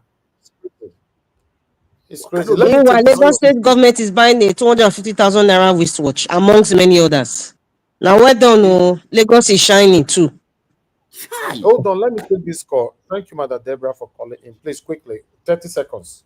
Yeah, thank you, Mr. Elvis, for picking my call. I just wanted to add something quickly to what the last speaker just said, that this is a wake-up call for the Arise, the people on the Arise station to take their work more serious. I could see the emotions that the emotions that she was expressing regarding what happened. But sometimes you see when she's talking about things happening in Nigeria, you see her laughing, and the way she laughs sometimes exactly is so annoying. Very annoying. No. Even yesterday, I was upset when she was laughing over a serious matter. I forgot what was the thing. She's always laughing. She laughed. But now that it has affected somebody that is close to her, she's expressing emotion. You see how Nigerians are. I just hope that she will now know that nobody, when something is happening, we should all take it serious. And they instead of them being biased and they are talking about issues, they are being selective and laughing over important issues. I hope that it's going to be a wake-up call for them. There's no wake-up call at all. There's no wake-up call for any of them, madam. They are all satanic. But nobody will know who the next victim will be tomorrow. Thank you, ma. Thank you. So thank you so much, Mr. Elvis. Yes, ma'am. Yeah, she's very right. Just yesterday here, I wanted to complain over, I don't know what audio presented. For those of you that watched our video yesterday, go and watch it again. She was laughing. When the camera came back to her, I was like, what is funny here now? So, well, what do I know? Before people will say we are picking on her or whatever. But Mr. Jonathan, talk to us. They should Okay, take Mr. Nigerian matter more seriously and stop those nonsense laugh. No, she's always laughing. She's always laughing. I don't know why. It looks But like the thing is serious. The thing like is beating funny, you know. That's Then she will not end the a very serious matter. She will not end her laughing by saying "Jagaba, Jagaba," like we're in a and comedy. Rufy on fire. Today, no Rufy on fire again. Now, what No, we I see don't is understand. whipping on fire. And we did not hear that one today. Now we didn't see any laugh, we didn't see Jagaba, we didn't see. So why can't we just be real like that and let our government know we are not happy over how they are treating us, rather than always smiling on satanically and synthetically smiling. Thank you, sir. Mr. Jonathan, talk to us, sir. It's good to have you on the show. Good evening. Thank you, Mr. Elvis. They always want to be on the good side of the bad guys. So they want to be on their good book. Thank you, Mr. Exactly. Elvis. I greet you. God bless you for the good work you are doing. My fellow panelists, I greet you all. God bless you greatly. Mommy Diaspora, good evening, man. God bless you greatly. And all the commenters, all the callers, I greet you all. God bless you all. You're all welcome. Yeah, I always say Nigeria is not normal. And I'm grateful that Madam Rita alluded to that fact earlier in her submission. I cannot but re-emphasize it, reiterate it over and over and over again. Nigeria is not normal. It's not a normal country. So everything we're seeing in an abnormal setting, you don't expect anything normal. And I think we should, by this time now, we should all get used to that fact. And until someone, because if you react as someone who is existing in an abnormal country, people will think you are not sensitive. They will want to paint you black. They will want to paint you bad. But what do you expect? What kind of reaction do you expect from an abnormal setting? Now, unfortunately, this lady now, they just wasted her. The normal reaction would be to show emotion, condolences over, all over the space, which is the normal thing. I can't but, say that or express my sincere condolences to our family. I cannot but express that. But above all this, after all the emotions and everything, we know that we're living in an abnormal society, completely abnormal. And you should not expect, anybody expecting anything normal from an abnormal setting also needs to be diagnosed. You also have a problem. So you don't have to expect anything normal from an abnormal setting. You don't have to. You can't do that. It is only in Nigeria. I've never seen it anywhere in the world, even the worst of countries, where someone will be taken to the hospital and hospital will reject. I've never seen it. That guy that pied Charlie Kirk at the University of Utah about two weeks ago or thereabout, if that guy were to be apprehended with gunshot wounds, that guy will be taken to the hospital. They will protect you with the kind of security they will give him at the hospital. The best of treatment. In fact, they will airlift him to the best hospital. It's not once. We've seen it in the United States over and over again. When the criminal is apprehended, they will take him to sometimes that is why the police will want to finish the whole thing on the spot. They know how their system works. Sometimes they want to finish the whole thing, make sure that they buy that guy there. They can drop 50 bullets on him alone right there and then, just to finish, because they know that if that guy is taken alive with gunshot wounds and he's still alive, the best hospital, the one they give, they will take him there, and with the best security they will give him, because they will make sure that this guy is treated. It comes to the court. That's where they want to see the whole thing played out. So some police officers don't even want that. They want to. But we all know now. It is only, and the hospital will give him the best, even someone who is the best of treatment that the person himself cannot even afford in his ordinary life. You will get it. It is only in Nigeria. Now we are not talking of someone who is a criminal. Now we are not talking of someone who has committed a crime or whatever. We're talking of a citizen brought into the hospital in critical life-threatening condition. Such hospital, their license should be withdrawn. There is nothing to investigate. You see, an abnormal country. You see that why we say Nigeria is an abnormal country. Such facility needs to be shut down because everyone there is an accomplice to murder. Period. The license should be suspended. The chief medical officer, the owner of that hospital, everything, his license should be suspended. We cannot continue like this. They should at least, put in everything, their utmost best to save lives. That is what they are there for, to save lives within their ability and capacity that they have to save lives. But they fell short in this case. Where do you want to start from? A life has been cut short, absolutely cut short. I just can't describe it. Make me sick of that country. An abnormal country. Take it further.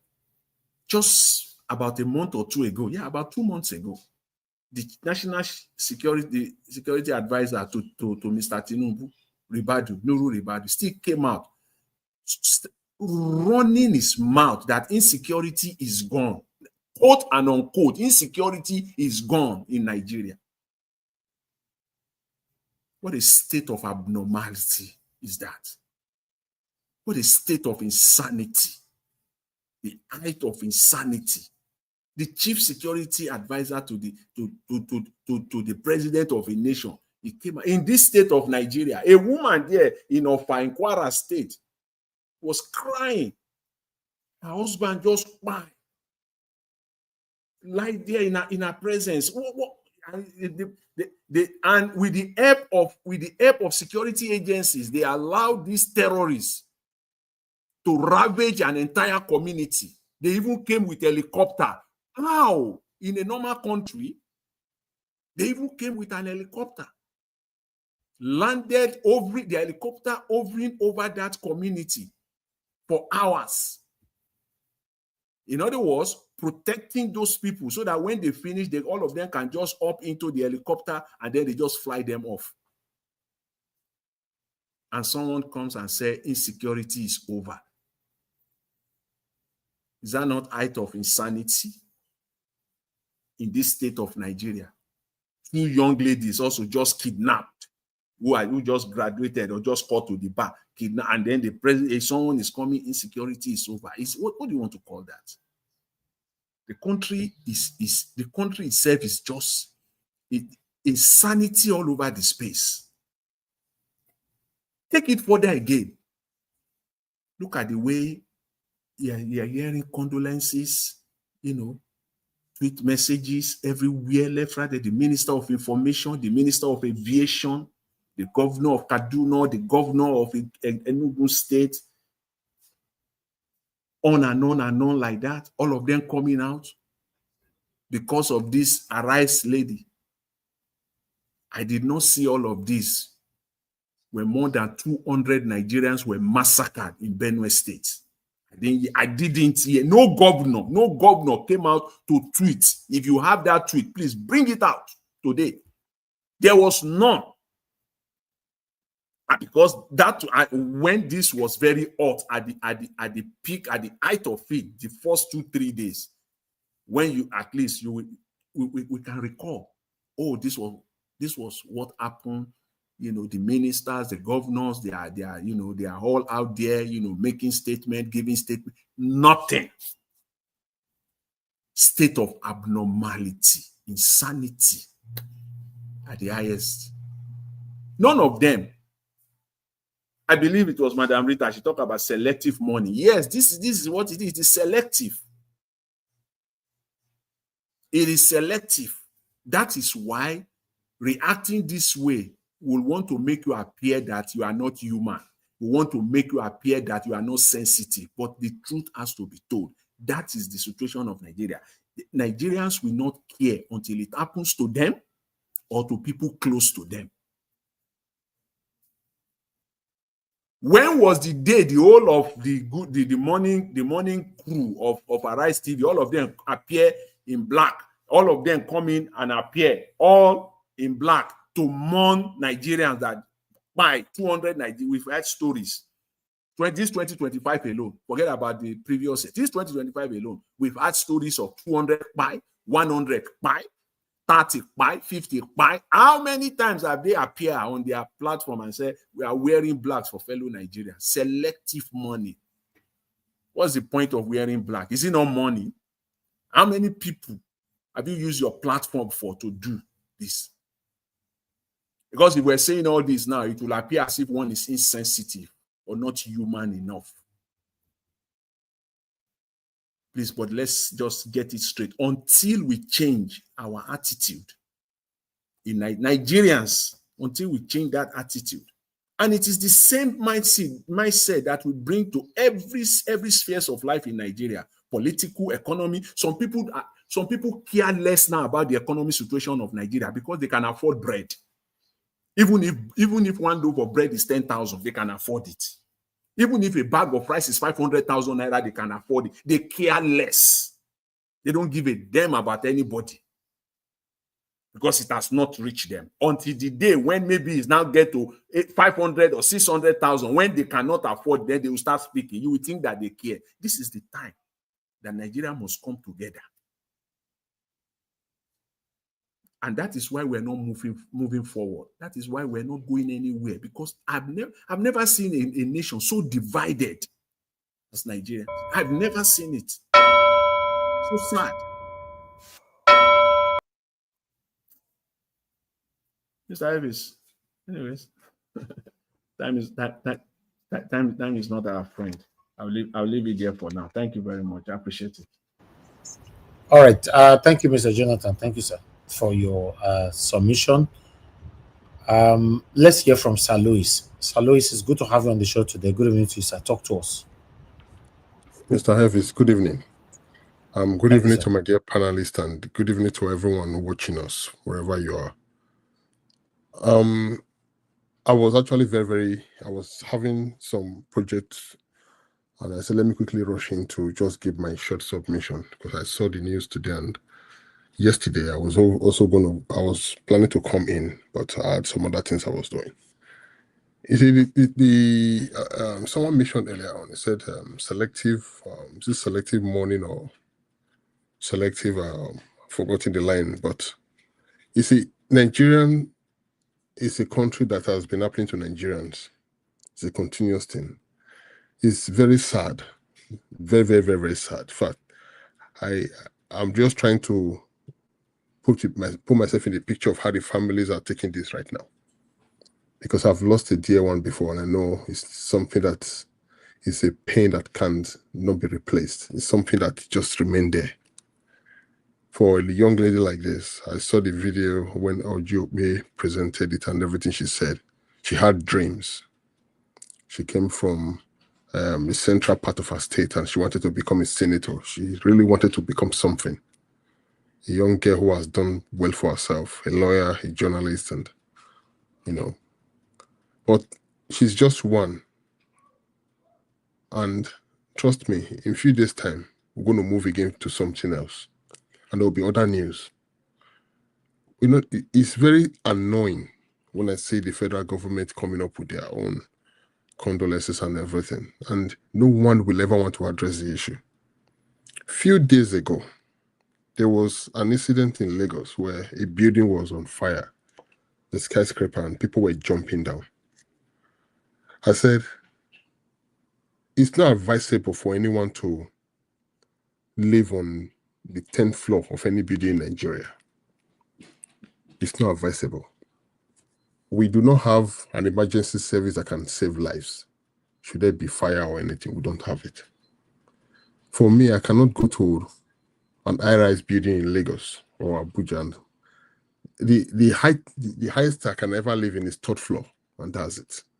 At least I can, or 2nd floor, because when you have children, because Nigeria is it's not a way too beautiful place to live right now, and this is because so many things that were not properly, so many things that ought to have been done in the past they were not done, and now we are seeing the effect of so much abandonment of infrastructures, of maintenance, of many things. And the problem we have today is that people we have in power are not interested.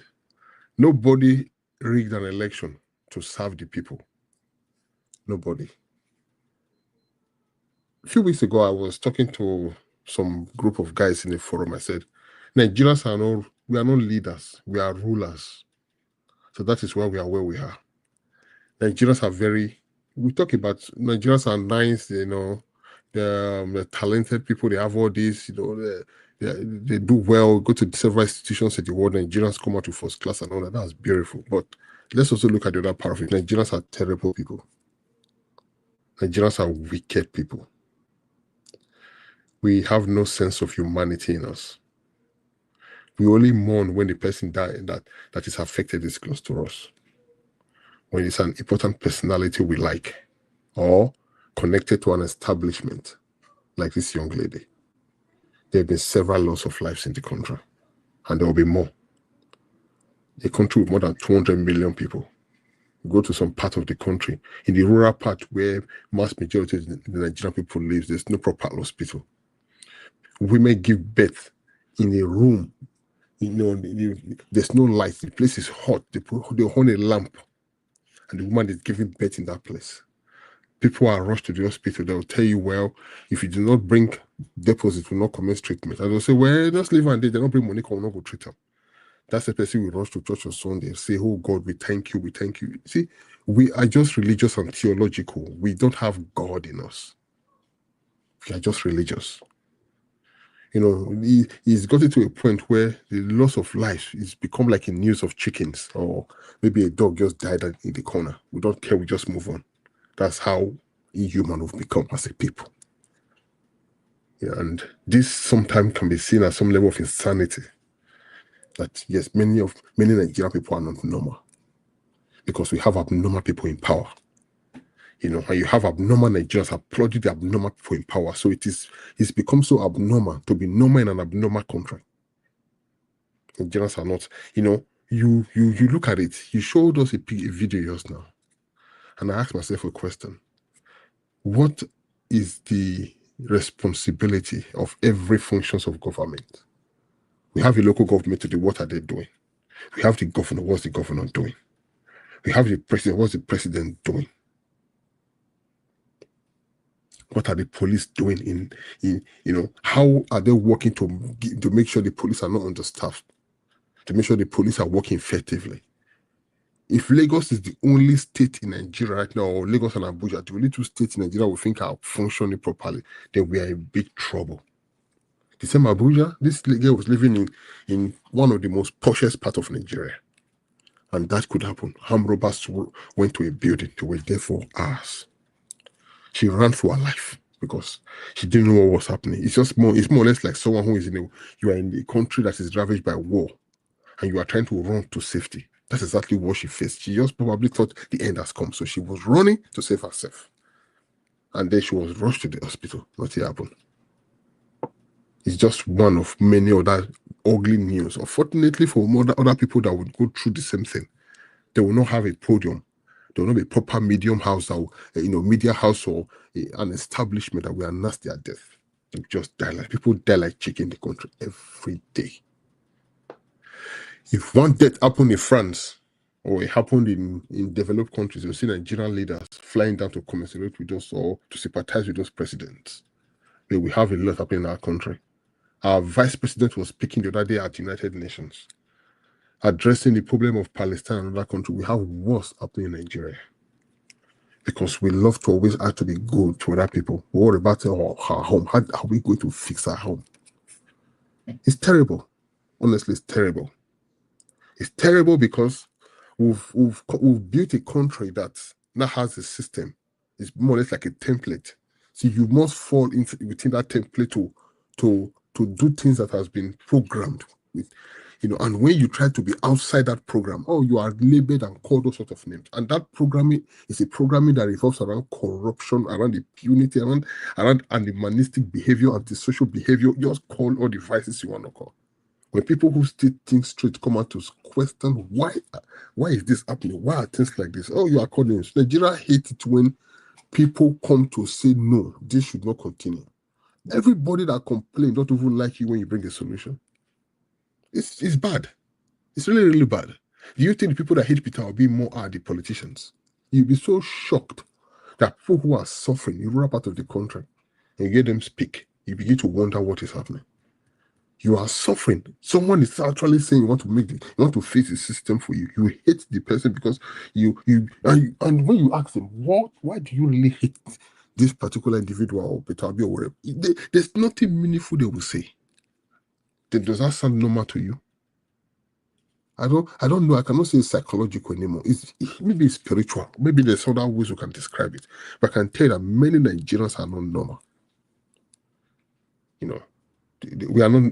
It's just bad. It's extremely bad that the country is where it is. With the case of that man called Abure, of course, I was listening to the audio.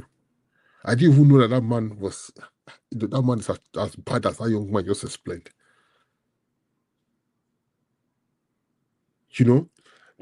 I've listened to several journalists and people question politicians in the US and Europe. You see them, you see young journalists coming to question them. In Nigeria, you do not question. That is the programming that has been going on for so many years. They'll tell you don't question anyone in power. You don't talk to elders. And that is the reason why we are in the mess we are in today. A senator that is elected will go and kneel down before the president in Asoro. In some states, a speaker cannot even address a governor. The speaker goes to the state house to kneel before the governor. A governor that served 8 years is out of office. He's still trying to control a government after him to say, yes, I will control a government, or if I do not control it, I will destroy the government. And people will come out and say, well, what the man is doing is right. This man is not humble. How do we let them define humility for me? I said it before. I said the Nigerian definition of humility is slavery and cowardice. If you must be humble to a Nigerian, you must be a slave and you must be a coward. You must be a Nigerian that has no brain. People don't like when you know who you are, you know your value and what. I've come to really study many Nigerians. They don't like it. They don't like it. It's like when you see a beautiful young lady working in an office, and you see one dirty boss trying to have his way with her, and the lady that truly knows her word says no. Even when she's a cleaner, she says no. You know the kind of hate that the boss will have towards that lady. That's just how many Nigerians are. They hate to see you as a young man, you know who you are. But when you do not have anything up there, you just say yes and yes, and that is what they call humility in Nigeria. They say, that guy is you are very humble, my God will bless you. What God? Everywhere I go, I said it before, I am a Christian, but I am not a Nigerian Christian. I'm not a Nigerian Christian. Because Nigerian Christianity revolves around crime, around deception, around falsehood, and I'm not a Nigerian Christian. Because we don't like truth. We don't like truth, and we hate those that stand for it. I will come out to lift up our filthy hands, so we are lifting up our holy hands. What hands are holy? The Bible says righteousness exalts a nation, but sin is a reproach of the people. Righteousness exalts a nation. Where is the righteousness here? If you want to know if the people are truly progressing, look at the country they are from. If you truly want to know if the people are doing well, look at the country they are from. Then you have your answer. Everything happening today, do people come together to say enough is enough? Thank you.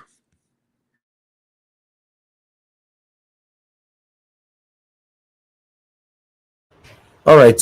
Thank you very much, Sir Louis. Thanks for that passionate submission, rather, because you touched on different areas of what is affecting us, including our family members, all of them. Thank you. God bless you. The last person on the panel, which is Mr. Odua. Mr. Odua, unmute yourself, sir. Good evening to you. Talk to us. Good evening, Mr. Niger Wash. Thank you. God bless you for your good work, for all you are doing. Good evening, everyone in the panel. Good evening, Mohammed Diaspora. God bless you, man. Thank you very much. We are grateful for your good work. Good evening, commenters, listeners, and viewers, and the passerby. According to the topic, the social media or the reactions of a person arise whatsoever accord that lost his life, her life.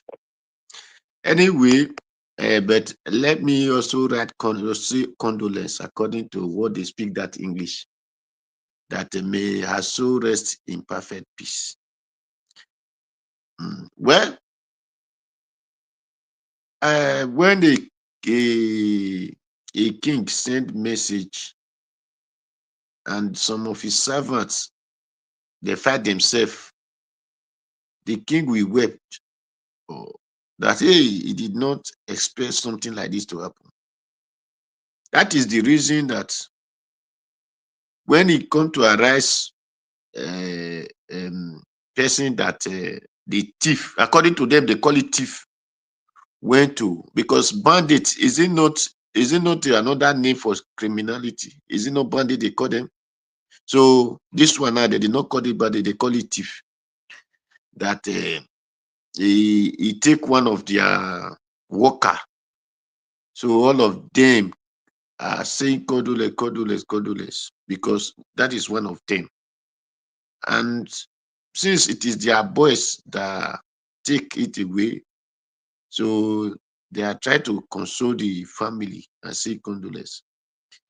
Because if not, how many of the people in Edo State, in Delta State, in Abia State, Enugu State, on Anambra, Ondo, Ekiti, so on and so forth, not to talk of Benue State, Kogi State, Zamfara, how many as Nigeria government would ever write condolence to and say, hey, have they never kidnapped a lawyer before in this country? Have they never Lego more than military? How many do they write condolence to? That's tell you that this is one of them, and their member are also the people who were there and did it. So they are trying to tell the people, oh, very sorry, we never expect this kind of thing. We never expect this kind of thing. So we're sorry. But that's why it has happened. Is it not Tinubu who went and tell our brother in, I think it's Ondo State, Paparotti, Fashoroti, I don't know his name, forget his name. When they are Fulani boys who called the woman to come and buy a cow, Lego the woman, when they delete the woman, still collect the woman money.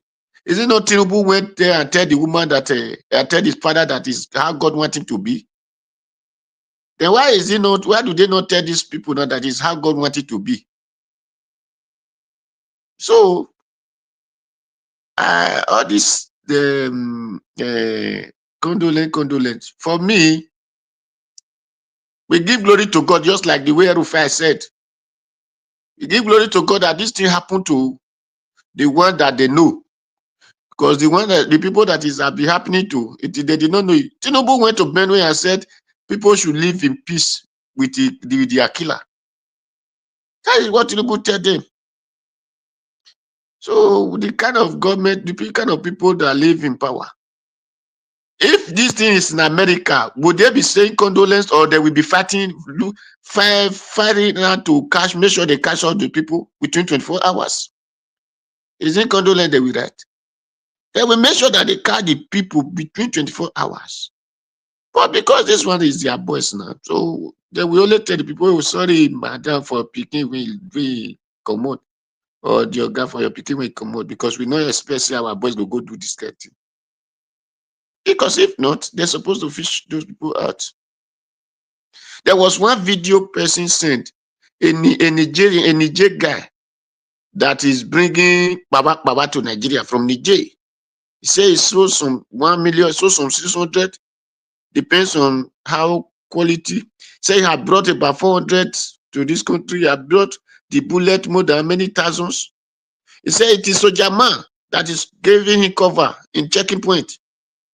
It is Soja Man that escort him to go and bring it, that they are using to destroy Zamfara, destroy everywhere in this country.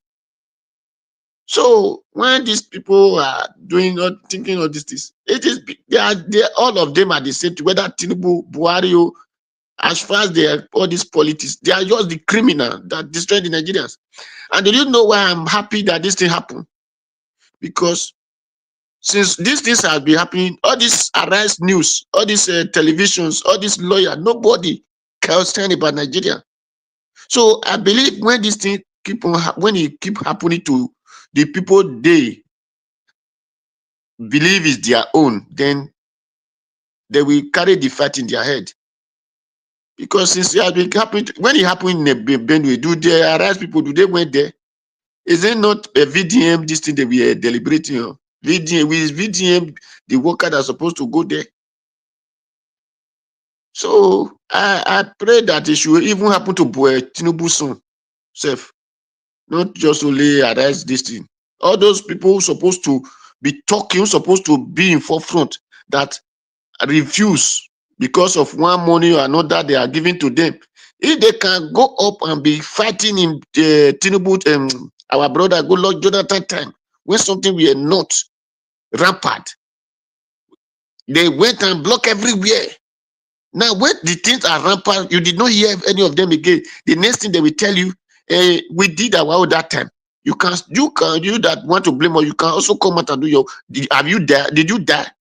For you to do that time, that shows you know what is wrong. Then this time that is not high, you're supposed to be every day on the street, but you no longer talk again, not to see you on the street. I pray this kind of thing happen to them and their children. So because I'm not the kind of person who will see this thing. I've come and say, oh, my dear, I'm only sorry that your father lost you this time. But this thing, as it happened to you now, because the other day, Showore said, if he will take a person blood for the country to be okay, he will he pledge himself. So that is where God pledged this one, and he will still pledge more of them, so that the country will be okay. Thank you, Mr. Najamush. Okay, thank you. Thank you, Mr. Noah. Now God pledge this one. Mr. Noah is something else. Mr. Noah is something else. Anyway, Mr. Pansat, it's good to have you on the show. You came late now. Only 5 minutes I will give you, sir. Please talk to us. Good evening to you. Mr. Pansat, you are not there. Okay, you are going to get 2 minutes with the... Are you there? Hello. Okay, we can hear you now, sir. Can you hear me? Yeah, can you hear me? Yes, sir. Are you okay? Can you hear me? Okay, Mr. Pastor, I believe you are struggling with your network there. Hello. Okay, let us come back to you, Mr. Pastor. We can hear you. Oh, okay. Sorry about that. Let me say hello to you, Mr. Elvis. Thank you, sir. The rest of the panelists, and those who are in the comment section with Mama D over there. Today we mourn. We have a heavy heart. May her soul rest in perfect peace. Amen. I will start with Mr. Abure because whenever he's discussed on this platform, I feel a little guilty because I had discussed earlier his role, which appeared to be a support for his shenanigans, and it was not. At that point, I remember Mr. Ebore walking around the country with Mr. Peter Obi, unifying the country as an Edo resident and citizen. It complemented Peter Obi, who was from the Southeast. And there was a coming together. And his role at the time was that of a chairman of Labour Party. So comparatively speaking, he still remains better than his colleagues who are chairmen for those parties. So he played his role very well at that time. He was no saint. He was not a candidate. He wasn't the presidential candidate. They made a room for our candidates to be in the party, and he was toiling, working very hard to get that done.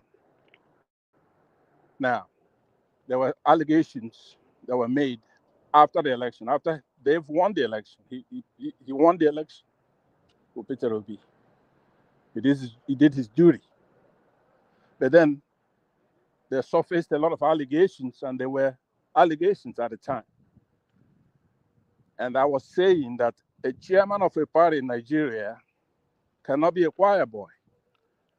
We don't want Peter Obi as chairman of a political party because he's going to want to play it according to the rules. Now, money's coming. My specific debate with Mr. Elvis was that Abure cannot be made to account for the monies in that manner. If you want to know how much money came in, you have to join the party. It's a political issue. Those who are in the council are supposed to hold him accountable for the monies. Even at that, he's not supposed to account for the money because during the heat of battle,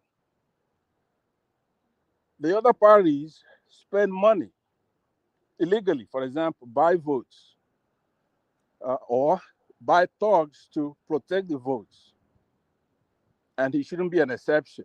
The rule should apply for everybody. If they're going to account for money, he should account for money, but APC and PDP and others should account for the money as well. I was saying he should not be singled out. And I don't want a saint doing that job there in that country. We need, for example, now, for the next election, we need a lot of thugs. We need a lot of people who are going to stop thugs. We want guns in the hands of good people and taking away guns from the hands of bad people. That's what I was saying. Now, not that if there's a convincing evidence, as it appears now, in the court of public opinion, that he's corrupt, of course. But Nigeria is not populated by saints, neither is the Labour Party, and it shouldn't be, unless everybody comes to that with equity, with clean hands. So having said that, it's easy to be prescient in Nigeria. For example, I could tell you that maybe 100%. Okay, let's say 99.something%. Some exceptions will be like Peter Obi and a few others. Whereby if you tell me, hey, if this guy gets into office, he's going to be corrupt. Or if you really look at this person, he's doing something wrong. You're going to be right maybe 100% of the times, but let's say 99. So nobody can come and say to me, hey, look, I was prescient. I knew that Abure was no good. Of course. With time, all of them are bad. We don't have that luxury, though, to find a perfect person. You only do that if you have a bunch of them. Then you could be picky. Up till now, even though I concede that Abure is a bad actor, I still cannot tell you why is he a bad actor because he was not protected. Is he a bad actor because after all he did, he was harassed by APC, put out his car, sat on the floor, and there was nothing as a reward. After his role at his job to win that election, Nigerians did not come out to take the streets and make sure that that mandate was recovered. You cannot, we don't know. Not everybody is like a show where that will be harassed, beat up, and he comes out swinging again for the people when there is absolutely no reward for what he's doing, no appreciation.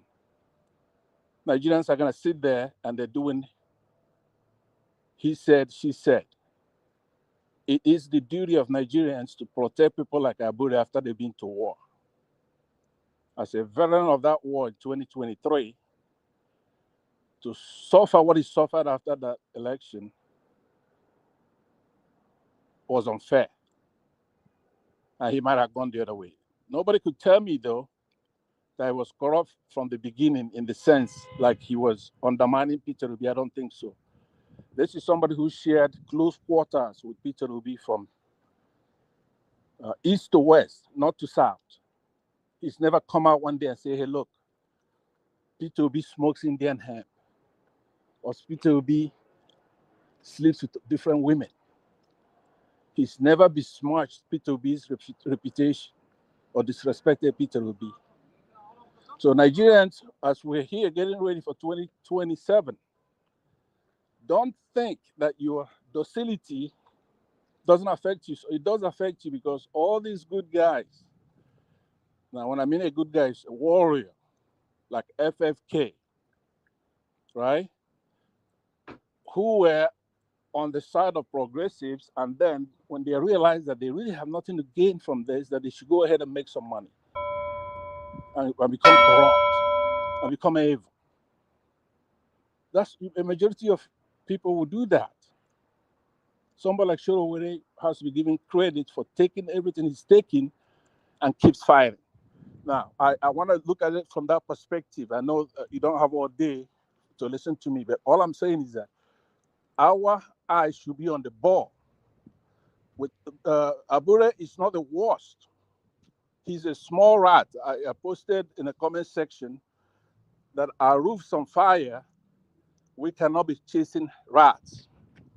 Yes, those who are somebody like Mr. Elvis. All right. Thank you. Said, yeah, let me just land with this. Those who say that Abure is bad, they ended up being right. So now we cannot devote a lot of our time on that because we have bigger fish to fry. We have to take that country back. And maybe today should be the last day that we feature this. It's not that important. I'm pleading when I say that, not condescendingly. As Madam Rita pointed out the last time I spoke. So let me congratulate you and Mr. Elvis for your tenacity and digging out this thing. We're here to counsel you. My guidance this time is for you to forgive those of us who tried to protect Abure from disgrace at the time. We don't mean in a bad way. It's just that he's one of ours that went to battle. When people fight and they come home with wounds, we have to be there to protect them, whether they're good or bad. That's not actually the issue. But it's a disgrace that he's doing that. And finally, let me just say, well, let me leave it right there. Thank you very much. I appreciate it. All right. Thank you, Mr. Pansat. I appreciate your submission and for citing out, the truth over Abure. To be honest, I see Abure as a distraction, but we still need to know that Abure is one of the biggest problems that we have today. That's the reason why Nigeria is not stabilized. Nigeria would have been the right track back in 2022-2023 presidential election. Abure were playing a double face politics with everybody. He dreamboat everybody. He put on a mask that he was working with Labour Party, working for Peter Obi, whereas he was working for other parties. Abure is hiding his face, his shame today because a lot of people have exposed him. So we don't need the reason why Abure's topic cannot be inconsequential because for Nigerians to learn prospectively for 2027 election that is coming in. Obviously, we are not going to have Abure as a party leader for anything anymore. If Peter Obi run under Abure again, I'm not sure nobody will support Peter Obi, to be honest. But still, we need people like this, you know, for Nigerians to recognize them, that they can never be trusted. They are part of the problem that we all are facing today in our country. That's why what Mama P did, I support her 100%, because we cannot see our oppressors and be applauding them. Anywhere you see them, you shouldn't be applauding them. If you cannot greet them, curse them. If you can't curse them, walk past them. Simple that, you know. But if you are greeting them, you have to tell us why you are greeting them. Who are they? You know, you should recognize that they are your oppressors. They are the people that have caused the pain that we are facing today. What was the statement from Mama P? Mama P said, Abure, you know, tarnished our chances in 2022-23 election. That was fact, 100% fact, truth. You know, so for me, I will say more. And Mama Pete said, "Oh, good, they kill you." If not me, I will even use times 10 of that insult on satanic Abure. I will. Why not? I will. And Mama P, the area you messed up was you were entering a flight and you were going to Benin. Abure going to Benin. Obviously, you know Abure have thugs, touts, criminals, agberus. You would have made call before the plane move. You make call. Make everybody meet for a Benin airport. That's where you got it wrong. Yes. As Abure invited the thugs, criminals, say, may they can't wait for you for airport. Your own men will be waiting. May everywhere scatter for that airport. Now that place, although you know they complete, everybody they learn every day. For me now, I don't feel insult someone like Abure and me and I enter plane with they go Benin. When me already know say go call people. No, I go make call. Everybody, you don't get too head. Simple. Like I said on my pre-recorded video this afternoon concerning this our Arise uncle that died. I said that most of the people that I say, not concern me, a lot of them have lost their lives already. Some of the people that are saying, no, I don't want to talk because I will die. Many of them have already died because of the silence they created. Let's be honest. I'm not a coward. Now, Nigeria, I did. I cannot be coward. I can never be. NSAS, in my president, they should go. All of us were there. I know I've never been a coward all my life. I can never be. Let's speak truth to power. We cannot be pampering the people that cause the pains that you and I facing today. In the name of, I don't want to die. People are dying. Simple. People are still dying. This girl where the yoke by so now, you know, what's her name again? You know, I forgot her name. This Arise anchor. Somto. If you go and do your own investigation, you will find out that these are some of the people that have been very, very careful not to offend the government. Like the way Oji Okpe is always careful not to offend the government. But unfortunately, she even tweeted that I pray to God Almighty for Nigeria never to happen to me. But it happens. Do you know how these prayers can be activated and become a reality in our lives? Is when you pray that kind of prayer, you stand for what is right, openly, systematically. People are buying. Lots of people that say, no, I don't want to talk. I don't get it. Many of them have died. What are we talking about? It happens all the time. Let's speak truth to power to have a better Nigeria. Abure is satanic on earth and in heaven. I will never retrieve it. It's satanic. May God bless Mama P. If I tell her, say double ogun, buy up there. And everybody that is saying that Mama P was wrong, may you ogun buy all of you. Because you are the one pampering our oppressors. Thank you very much. Let's have our final submission. Mother Rita, please talk to us. 2 minutes, man. Thank you so much, Mr. Elvis, for this opportunity. I'm really, really grateful. And I want to say that as you're in Nigeria, God will protect you in any way you're going. The Holy Spirit will guide you in your going and coming. And you will never see anything that will be negative in your life or wherever you go in Jesus' name. As per the man, Mr. Fagin, I can't even call his name. His new name for me is Fagin. Fagin of the Labour Party, the one you guys know as Aburi. It's so clear. When I was listening to, what you were playing and everything that the guy was saying, is just I think that's a kind of proof to when I always say, they are friends. These politicians are friends. The guy just explained everything that's been going on, what happened with Mr. Fagin. When you look at it, you see that different political parties communicate with each other based on what will be in their own what will be for their own personal interest. That's what we saw play out. Is it Sarajoge, Adam Soshomole, Obaseki, what's his name, Urugide? Just look at it. If you even look at when Adam Soshomole became a governor, where did he come from? Lucky Benedict was he not PDP as at that time? And then he wanted to spite his political godfather as at that time, Tony Aneni. And he brought somebody from the Labour. And, they always bring, I usually call it an insurance. They bring an insurance to cover them in case. And that also applies to political parties that we see today.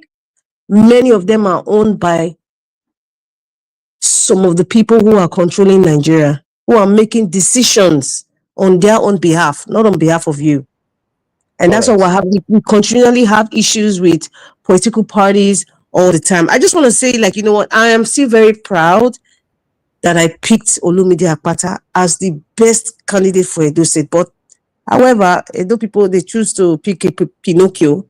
There's no Osadebe Avenue. So it is what it is. And we deserve what we're getting. Thank you. Mana Rita, thank you very much, man. I appreciate you. And thanks for coming early as well. I always respect those of you that come here early, because you are the one that paved way for many of us to come in and speak, on what is affecting us in our country. Thank you very much. Let me go to Oga F. Emmanuel. Please, your 2 minutes, sir. All right, Mr. Evis, thank you again once again. Yeah, well, at least all the panelists today, they've all spoken well, and it's like we're virtually on one page, all of us. The reality is staring us at our faces, and we're seeing what the politicians have turned to Nigeria to be. Our dear country that God has blessed with mineral resources. These people, the only time you see them quarrel is when the sharing, is becoming an issue. Otherwise, they are always on one page. They are always in unity to loot the country down. Why we, the people, are always in disarray, fighting ourselves, making it look as if we are the problems. In my state, Rivers State, the fight between Wike and Fubara is interest. There's nothing more than that. It's not about the people. It's all about interest. What is in it for me? What am I supposed to benefit? Fubara want to cut the channel, the SPV channels, But unfortunately, he was dealing with a demon that has really known how to go about this mess. So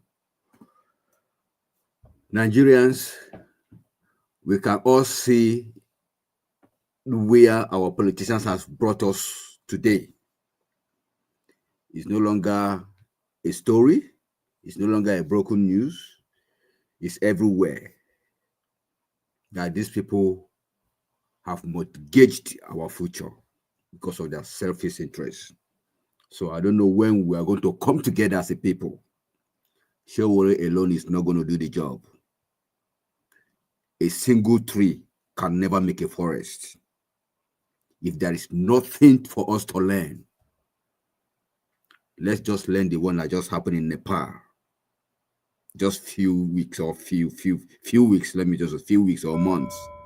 So please, Nigerians, a word is enough for the wise. Otherwise, we'll keep sending condolences, but God forbid, that shouldn't be our lot. Mr. Evix, thank you for the opportunity again to air my view. And I want to also use the opportunity to congratulate you. Happy birthday in advance. I hope you're going to get black soup or you're going to get us cake. But for me, I choose black soup. Thank you. Oh, Allah. Madam, Good black choice, soup is Chef Emmanuel. Good choice. Good choice. yes. So That's on the way to second go, is my black soup. birthday. Yes. For those of you that want to put that down, everybody likes to be celebrated, especially when you're putting your time to do the right thing. I think we should be celebrated. On the second, please join us here. By God's grace, I'll be here. Anyway, Mr. Evie, don't forget to put up your menu, okay? Just put up. Usually, when you go for party, on the table they put menu, the things you want to eat, so people will want to eat. So please put up your menu on the screen on that day so that we can choose what to eat. Don't forget black soup should be included. Thank you. Oh, Allah. Oh, Allah. The Madam Black Soup is here. That she go organize her. All right. Thank you very much, my people. I appreciate you all. Mr. Jonathan, your 2 minutes, sir. Okay, Mr. Evans. Nothing much to say. You know, at this point, I just want to say this. For me, for Abure, nothing new. There's nothing that can come out as far as Abure is concerned that I'll be surprised. You know, as far as I'm concerned, everything about Abure is all out there. Not even since right after the election, since maybe early 2024. Everything is out there as far as Abure is concerned. Abure, I've said it before months ago that if the status quo remain in Labour Party and you still have Abure there come 2027, Labour Party will not get 500,000 votes across the length and breadth of Nigeria. And in fact, it's on record. I said that they will not even get 500,000 votes. So the fact that we are even still talking of Labour Party as of today, and that Abure is still there, and we are still talking of Labour Party, is just the only surprise that I have today. I don't even want to talk about him. It's just irrelevant in the scheme of things right now. He has no value. You know, he's a valueless chairman of a political party as we speak right now. So there is nothing to. Even the story about, you know, the governorship election in Edo State last year, the role that he played in the primaries and all those things. Why should I be surprised? The candidate of your party throughout the campaign, I don't think there was any place where you see him stand side by side or across Edo State, the chairman, you know, going, you know, the length and breadth of the state with his candidates, you know, selling him, projecting him out there. Nothing of such happened. Nothing. In all the off-cycle selection, you don't see the chairman of the party anywhere. Nowhere to be found. And I know now, they will come up with this shallow argument now. You know, Nigerians, I know them. They will say, APC didn't do the same too. You can't compare yourself with APC. Don't compare yourself with APC. You are the opposition. You are the one who wants to be more popular. You want to take over. You want to take over the government in a peaceful through a peaceful electoral process. It is you that should be out there projecting yourself. and your chief spokesperson is the chairman of the party. I don't find him anywhere during even the last election. Because in Nigeria, everybody, the mistake of all time that we continue to make. Insanity again, oh, everybody is focusing on presidency. Everybody is just focusing on the presidency, 2027, 2010. Are you kidding me? The local government elections are there. Assemblies elections were there where the Labour Party should have fought tooth and nail to grab those, I think about 3 or 4 seats this last off-cycle election. Should have fought tooth and nail. That's how you test your popularity ahead of the re-meet, the re-presidential election. And who should be there? Should the chairman of the party make sure that you have the right candidate there to fight it to the end. It was nowhere to be found. Everybody's talking about just yesterday here in United States, up to today, what is going on now, how the opposition is holding the president Trump to ransom. It is only in Nigeria where once you have majority in the Senate or in the House, then you can do everything. You can do that's not democracy. There are key areas that your majority alone will not cut it for you. You still have to work with the opposition, especially when it comes to money, national security issues, fundamental issues. They are holding him to ransom now. He can't go nowhere because they are going to shut down the government, because it's not about your 2 votes, or I mean three votes that you have, or 2 or 3 votes that you have as majority. No, you need 2/3. You need majority, 2/3 majority for it to pass through.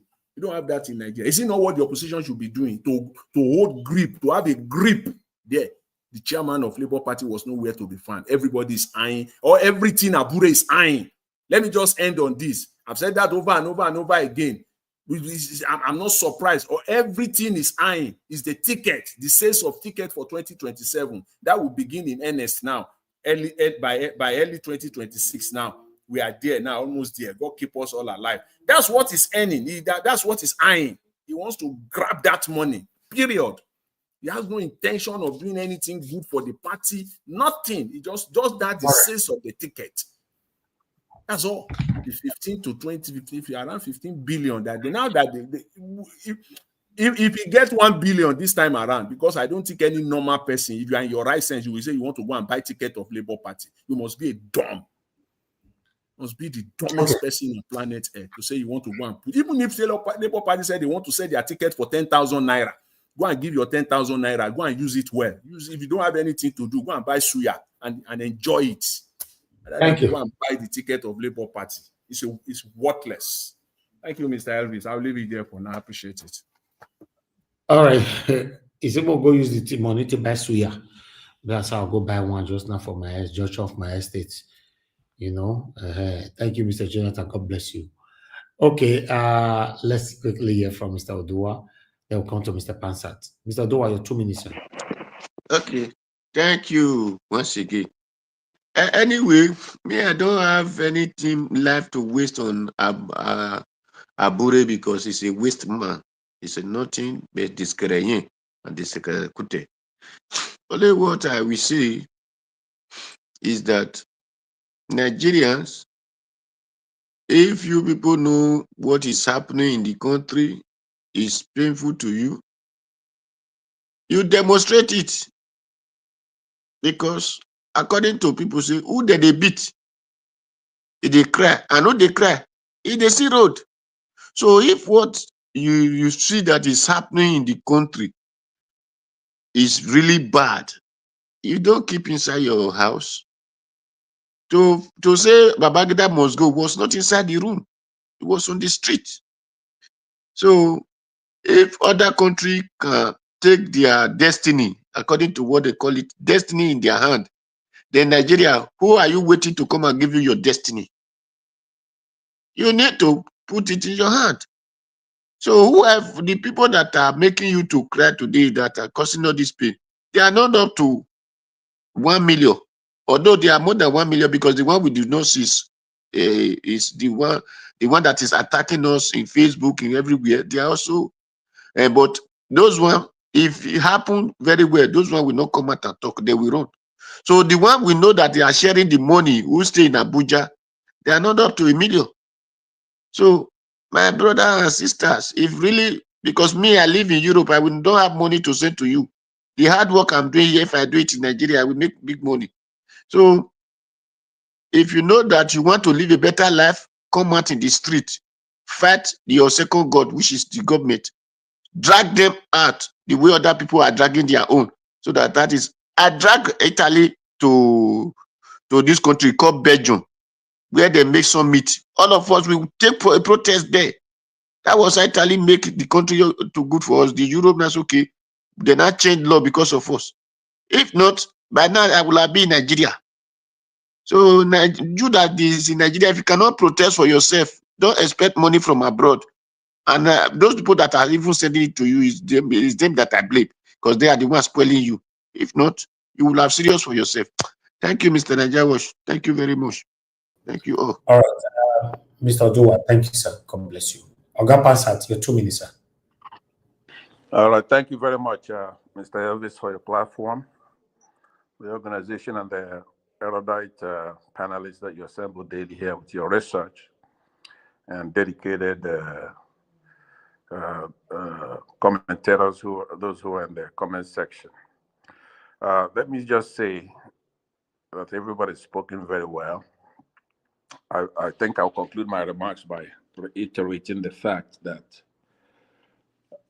in any country, in any polity, in any jurisprudence even, there are things that are called due process. And even the worst of us deserve that due process. In the case of Abure, you have to take his case segment by segment.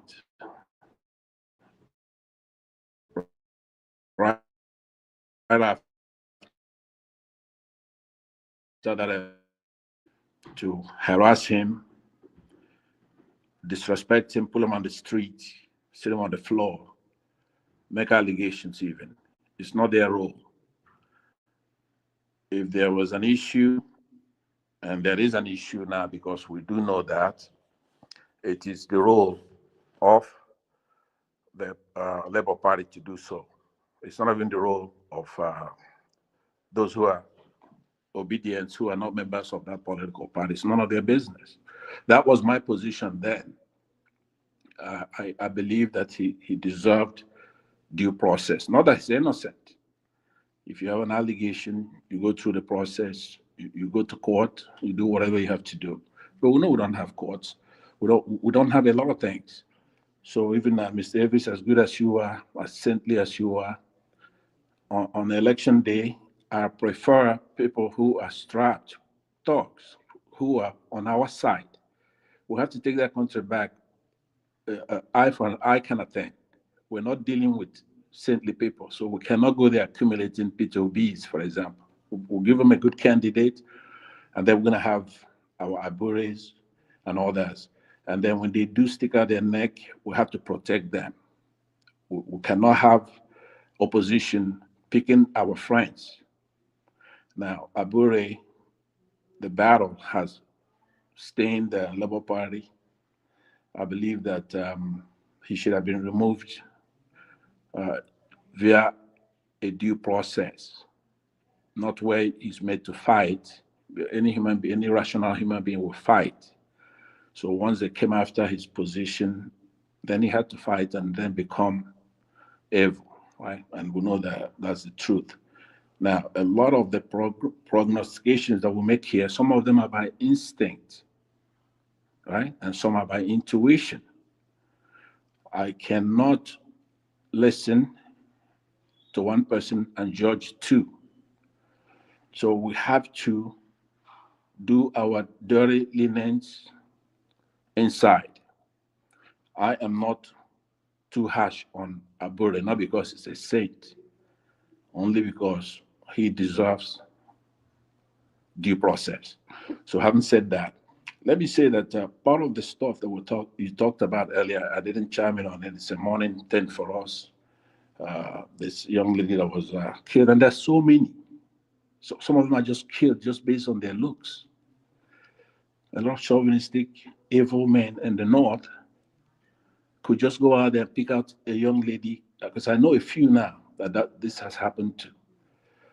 So let me say that the demeanor today at Arise is the proper demeanor. Somebody like OJ, where is always laughing when they know they have a heavy, loaded news segment that will contain some tragedies about the country, not just death, but politicians taking the monies, students not having classrooms. That is the demeanor, what they had today, unless it's a hunky-dory day where there's no sad news. So I say this to say that if you go back and look at it, you're gonna find that demeanor is missing. They're laughing it off and just ruining a good job they're doing. They do a lot of good job as well. I have to add that very quickly. Mr. Elvis, thank you very much. I greet you again, and I'll see you guys again. Thank you. Thank you, Mr. Pansa. Thank you very much, sir. Mr. Pansa, to be honest, I missed your submission all this while because we need to be honest ourselves that on this platform, everybody, all of us need each other's. You know, that's why we need to caution ourselves, how we talk to ourselves.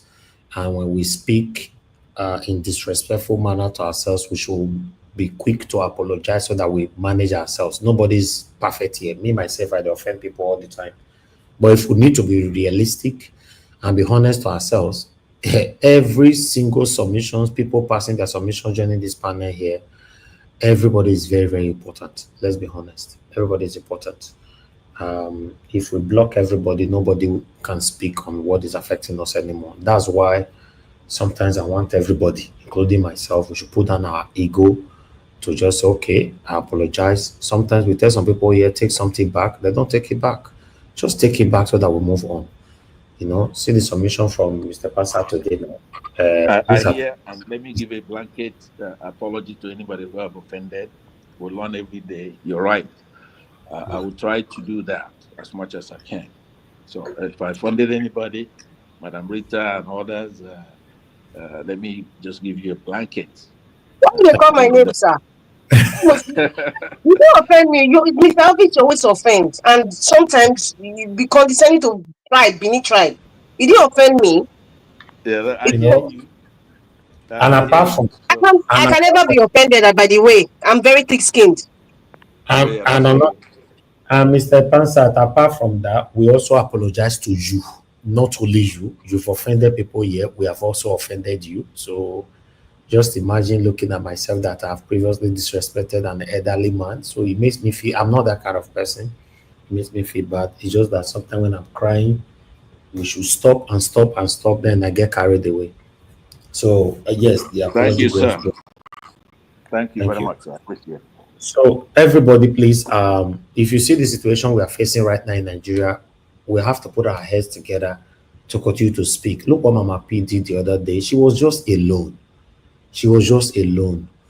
Just imagine, you know, that she can do that. Some people said she was looking for fame. Fame of what again?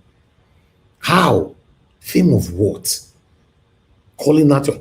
These people, normally, you suppose they tear cloth for their body when you see them for abroad. Yes. Do you know that this girl that just died now at Arise, they can't go hospital reject her? Do you want to really blame that hospital, or you want to blame bad government? Nothing is working. When nothing is working, a lot of satanic people hide under the umbrella of nothing is working to do more bad to ourselves. Let's speak truth to power. You don't necessarily have to come and say it here on this panel. I've said this so many times for years now. I've been campaigning on that way. You can speak truth to power from your own platform or another platform that you choose. But at least let people recognize you wherever you are. Say, this person, now wait till he belong to be this. Now this is how he speaks. Not be say you did point A, you did talk another thing, you did point B, they talk another thing. You are confused. You are confused. It will be difficult for you to see someone like me in any panel But if you see me in only one, I remember when I was joining during the time of the election, I was joining this Twitter space and all that. They were always happy to have me there because I have to speak the way I speak for my platform. Can't go to another platform and start blabbing, stammering. Nigeria is not working, my people. The opportunity that you have is just now. You can speak and you can hear. Then utilize it. That's it. Just utilize it. If not, now so Tinubu will still come on for power. That's where will constantly do worse than Tinubu. Then you and I will not be saying that Tinubu regime is far better. We want Tinubu regime back. Oh. Just like some people currently saying now, or already saying that they want a Buhari regime passed than Tinubu. Oh. Just imagine that. We can't fold our arms and expect miracle to happen. It doesn't happen. In case you are not aware, no pastor in the whole Nigeria perform miracle. All of them are wayo people. Pray to God directly. I promise you, your prayers will be answered immediately. Try it first. Your faith try. Pray to God on your own. You don't need to go meet one pastor, put hand for your head. If Nigeria have to be better today, the people that are praying, number one, people that are praying for Nigeria not to work, ever work, na pastors. Because they know if Nigeria is working, some of the things that make Nigerians rush to them, they will never come back to them anymore. How many people they remember to pray for abroad, for example? How many times have you mentioned in abroad, say, thank God, do NEPA don't bring light for abroad? Because the things that the government is supposed to handle, we call God, right? So that's why you see that most pastors hide under that satanic umbrella in the name of they are trying to help you. Not lie, not be helped, they help you. They are happy the way the country you'll be, so that you continue to run to them, so that every Sunday their church will be full, car park will be full, filled up. Let Nigeria start working today, whether you not see how many churches will be counting. Nigeria, I'm telling you, many churches will be counting. Because you don't get any reason to go there. Because many of them are satanic, they are deceitful. Our problem is huge. The best I can do is what I'm doing.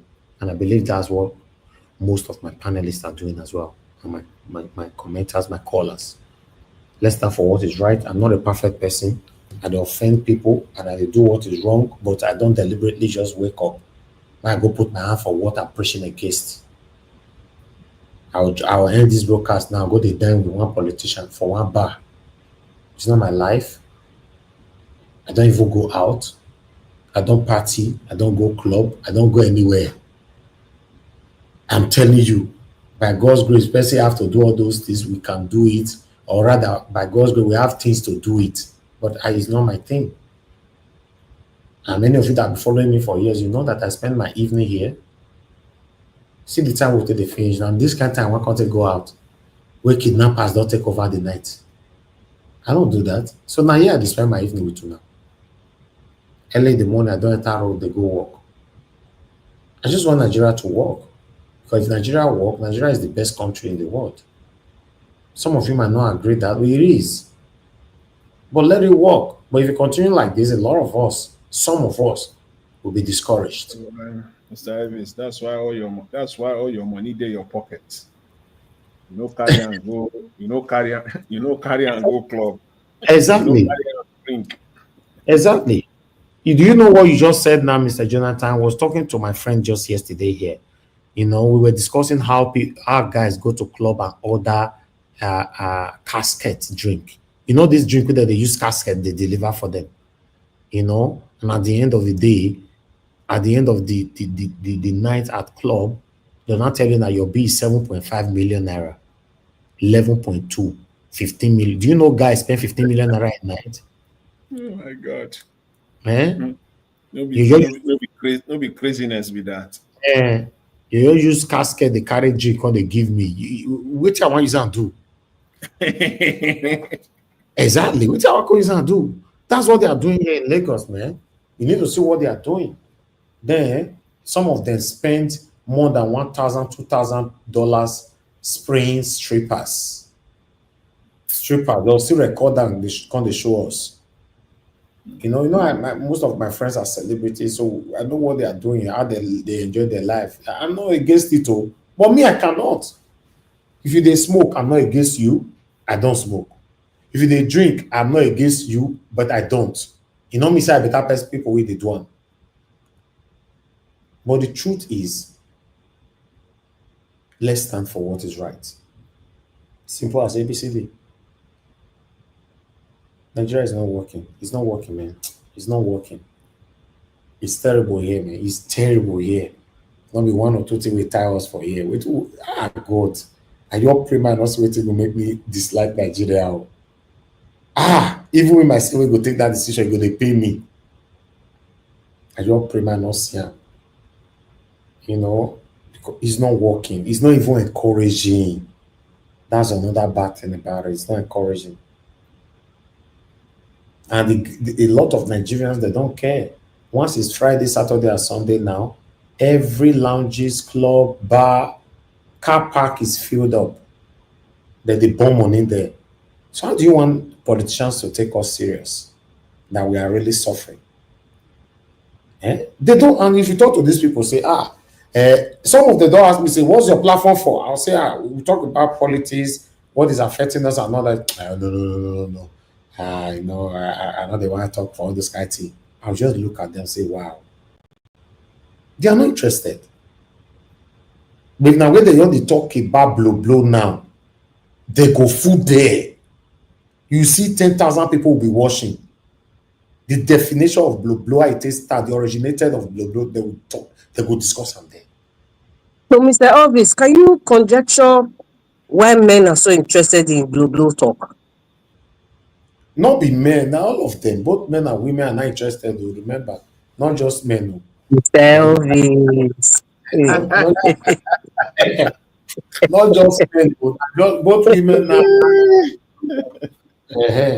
Now, wow, men, I don't know. What do people want?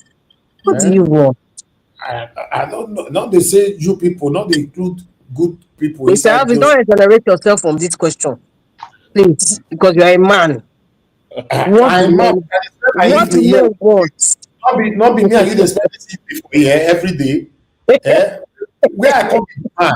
Tell me when we are the big man now. We are not talking about big or small. We're talking about men. What do men want? What I want is Nigeria to be better. Madam Rita, most men don't even know what they want to. So you can see that men are very confused. Mr. Johnson Emmanuel don't reply you. He said we want blow and other things. It is natural. You see, You know what? I love people like Mr. Emmanuel, my friend that I refused to come to this show because he's being honest. See how Mr. Elvis was twisting the story left, right, center, up, down to say, Mr. Jonathan, he knows what I'm talking about. Thank you very much for being honest, my friend. Thank you. Mr. Johnson Emmanuel and Mr. Jonathan, they like blow. Why are you not including me inside? Mr. Elvis. Don't blackmail me. Mr. Elvis. Why would I come and put me inside this matter now? Now you first start with blow now that all the men will gather. If that one they want to hear. What do men want? Well, I love people inside though. God. Mr. Elvis, can you hear me? Yes, sir. Yes, sir. A couple of points I wanted to make is number one, on the show you had a few days ago where we were talking about polygamy and stuff like that. I wanted to go on record to say that I'm against it, period, right? But then I also want to suggest a show that we should do very soon, which will be on Dangote. We have political problems in the country, but we also have economic terrorism actually in the country. And my position on that, I'll be in those who want to scrutinize Dangote's role in our country. But they want to cancel Dangote now. Can't you see they want to cancel his refinery, everything? They want to wipe him out of Nigeria. It's not his refinery. That refinery should be nationalized. It's our refinery. Buhari gave him a lot of money and our crude, and he's there trying When I to see tire. is a passat. Yes, sir. You see one thing that is making me liking this Tinubu. Tinubu is a silent killer. They pepper these people, not be smarty. God. Tinubu, they make life difficult for the Northerners. I they tell you. Yeah, especially the Northern oligarchs, a lot of them. Oh my God. Tinubu is suffocating these people. And he go come out with a beautiful face like he don't know what they happen. This man. You know, you get when you give credit, obviously he's the president, he should take the credit, but you have to understand that Tinubu surrounds himself with people like Wike, there are a lot of people in that cabinet that's actually taking over for his re-election. So all those, what the Northerners did in 2023 was to run to the Muslim ticket with the Yoruba alliance with the Hausa Fulanis, right? So, but with the demise of Buhari and other inside intricacies going on, the actual person who is responsible for his re-election is somebody like Wike and others. So they've been advising him, and he's been following their advice. I don't think he started off going after the Northerners the way he's doing. I believe that Wike believed that the Northerners fucked him in the primary, in the PDP primary. So there are a lot of things going on. Yes, yeah, pardon? We are going to have the first Yoruba INEC chairman very soon. It's loading. The election for 2027 is already ringed. More your rest. More your rest. As Mr. Jonathan talk and say he's not going to be part of it. He's not the vote for anybody. He's not the campaign for anybody again. Blessing and Sommie will come be if he ends up like that. I beg you, make Jonathan know. Jonathan, you're very, very important for this war that we're doing. Sitting on the fence, like I was admonishing Mr. Elvis the other day, for example, in the Edo election. For Edo election, yes. Yeah, we cannot sit on the fence. They are not equally yoked. The frustration that we feel, somebody like Jonathan is very, very important, especially his voice here and in other places. I've encountered him in other platforms. So it's very important. You cannot sit on the fence because, for example, in the Edo election, if you don't want Mr. Akpata, who was my own pick, then of course Ighodalo is there. You just don't want Monday or Webelo anywhere close to being the governor of Edo State. So we cannot sit on the fence because good is not the enemy of perfect. If we can't have perfect, then we could settle for good. For example. All right. Yeah, thank you very much. Okay. All right. Thank you, everyone, once again. Let's round up. We'll continue from where we stop tomorrow. Mr. Jonathan, quickly respond to that. You mean the issue of the Edo politics? No, because you unmuted yourself. I thought you want to say something. No. I'm fine. Okay. You just wanted to accept that yes, you like Bloblo, Abi. You come back to this.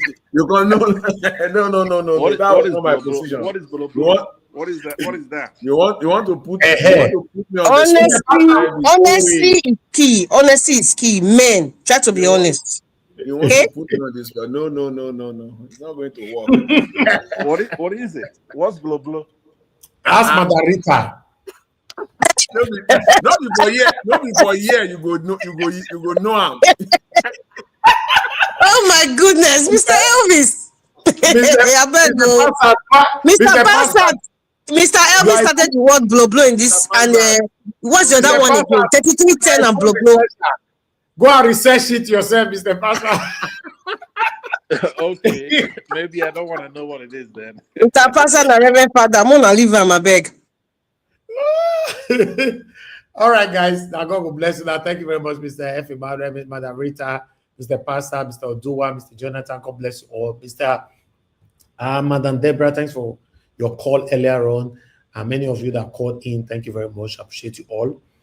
Yes, thank you very much, Sendam, for the super chat earlier on. I appreciate you. Thank you. I appreciate you all. Right on the comment section. Start with my mother of all Mommy Diaspora. Thank you very much, Mommy. I appreciate you. Thank you very much for all that you do for us here. Thank you, Abu Azim, my brother. I appreciate you. Thanks for all that you do. Madam Peggy Modi, thank you very much, man. I appreciate you. Thank you, Mr. Johnson Emmanuel. CEO, I can see you. Yes, you sent me an errand for the video. I will look for it tomorrow to bring it on the broadcast, 7 p.m. tomorrow by God's grace. Yes, thank you very much, Tony Africa. I can see you right there. Thank you. Sendam once again. Arrange TV and many others. Now God bless my people. We've come to the end of this broadcast. Allow us to end the show right now. See you guys again tomorrow, 7 p.m. Ladies and gentlemen, on the 2nd is my birthday. I don't even know when it fall to. Today na Tuesday, tomorrow na first, next tomorrow or Thursday. It's my birthday. It's going to be a special day here. I know some people now will not like me. That day now they not go join that panel. They're not going to join this show at all. They'll go stand for one village. They from that side they watch. Don't worry. What you just need to do, right? If you are not part of the category that can encourage or wish me birthday by clicking on super chats, you know what you need to do. Just come here and wish me well. Write something nice. Encourage somebody where they put efforts for what they are, especially someone that is dedicated to what they do, genuinely, organically. Just come here, just write something nice. Not to be only me go acknowledge that nice thing we go write on the comment section. People are there. That's why I like my platform. When anybody do something for comment section, before me acknowledge the person, many people already acknowledge the person already. That's all we just want. Thank you very much. Nobody has succeeded in life without the help of fellow human beings. We should always have that in mind. Thank you, my people. Now God bless you now. I'll see you guys again tomorrow. Fingers crossed. Look out for our pre-recorded videos if we can during the day. Good night, my people, and bye for now. Ọba tí gbẹ́kún aládùúrà mo ti dé. Ọba tí gbẹ́kún aládùúrà mo ti dé o. Bọ́rọ̀ mi rò, gbèjà mi jà o, má jẹ́ gbàgbà tí àdúrà o. Bọ́rọ̀ mi rò, gbèjà mi jà o, má jẹ́ gbàgbà tí àdúrà o. Ọba tí gbẹ́kún aládùúrà mo ti dé. Ọba tí gbẹ́kún aládùúrà mo ti dé o. Bọ́rọ̀ mi rò, gbèjà mi jà o, má jẹ́ gbàgbà tí àdúrà o. Bọ́rọ̀ mi rò, gbèjà mi jà o, má jẹ́ gbàgbà tí àdúrà o. Ẹ sọ òwe o, orí ọ̀nà yàrá Jésù o. Ẹ sọ òwe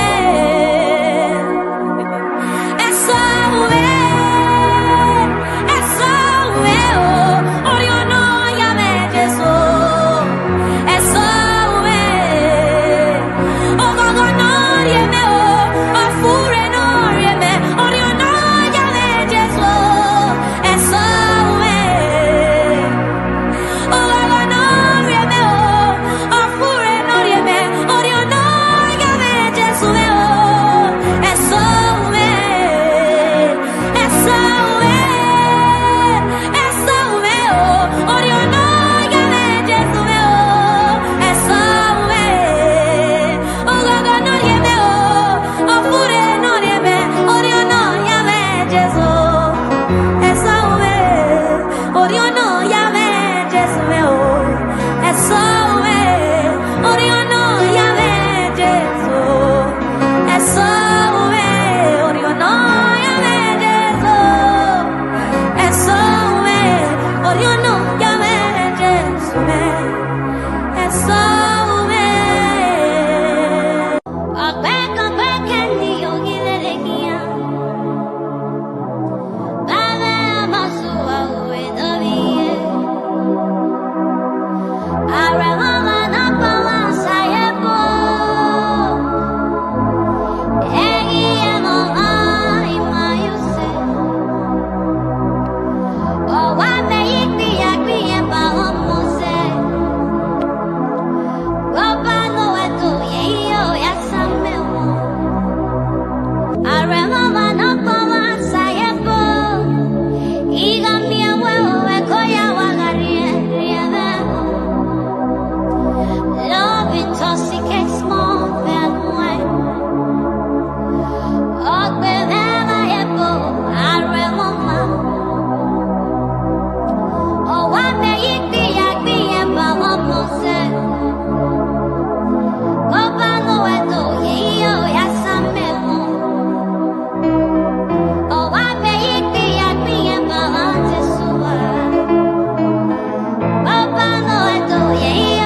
There's power here tonight.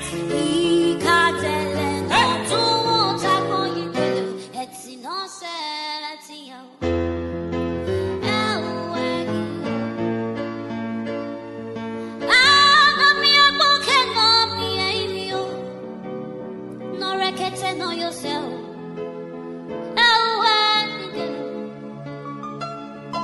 If you're not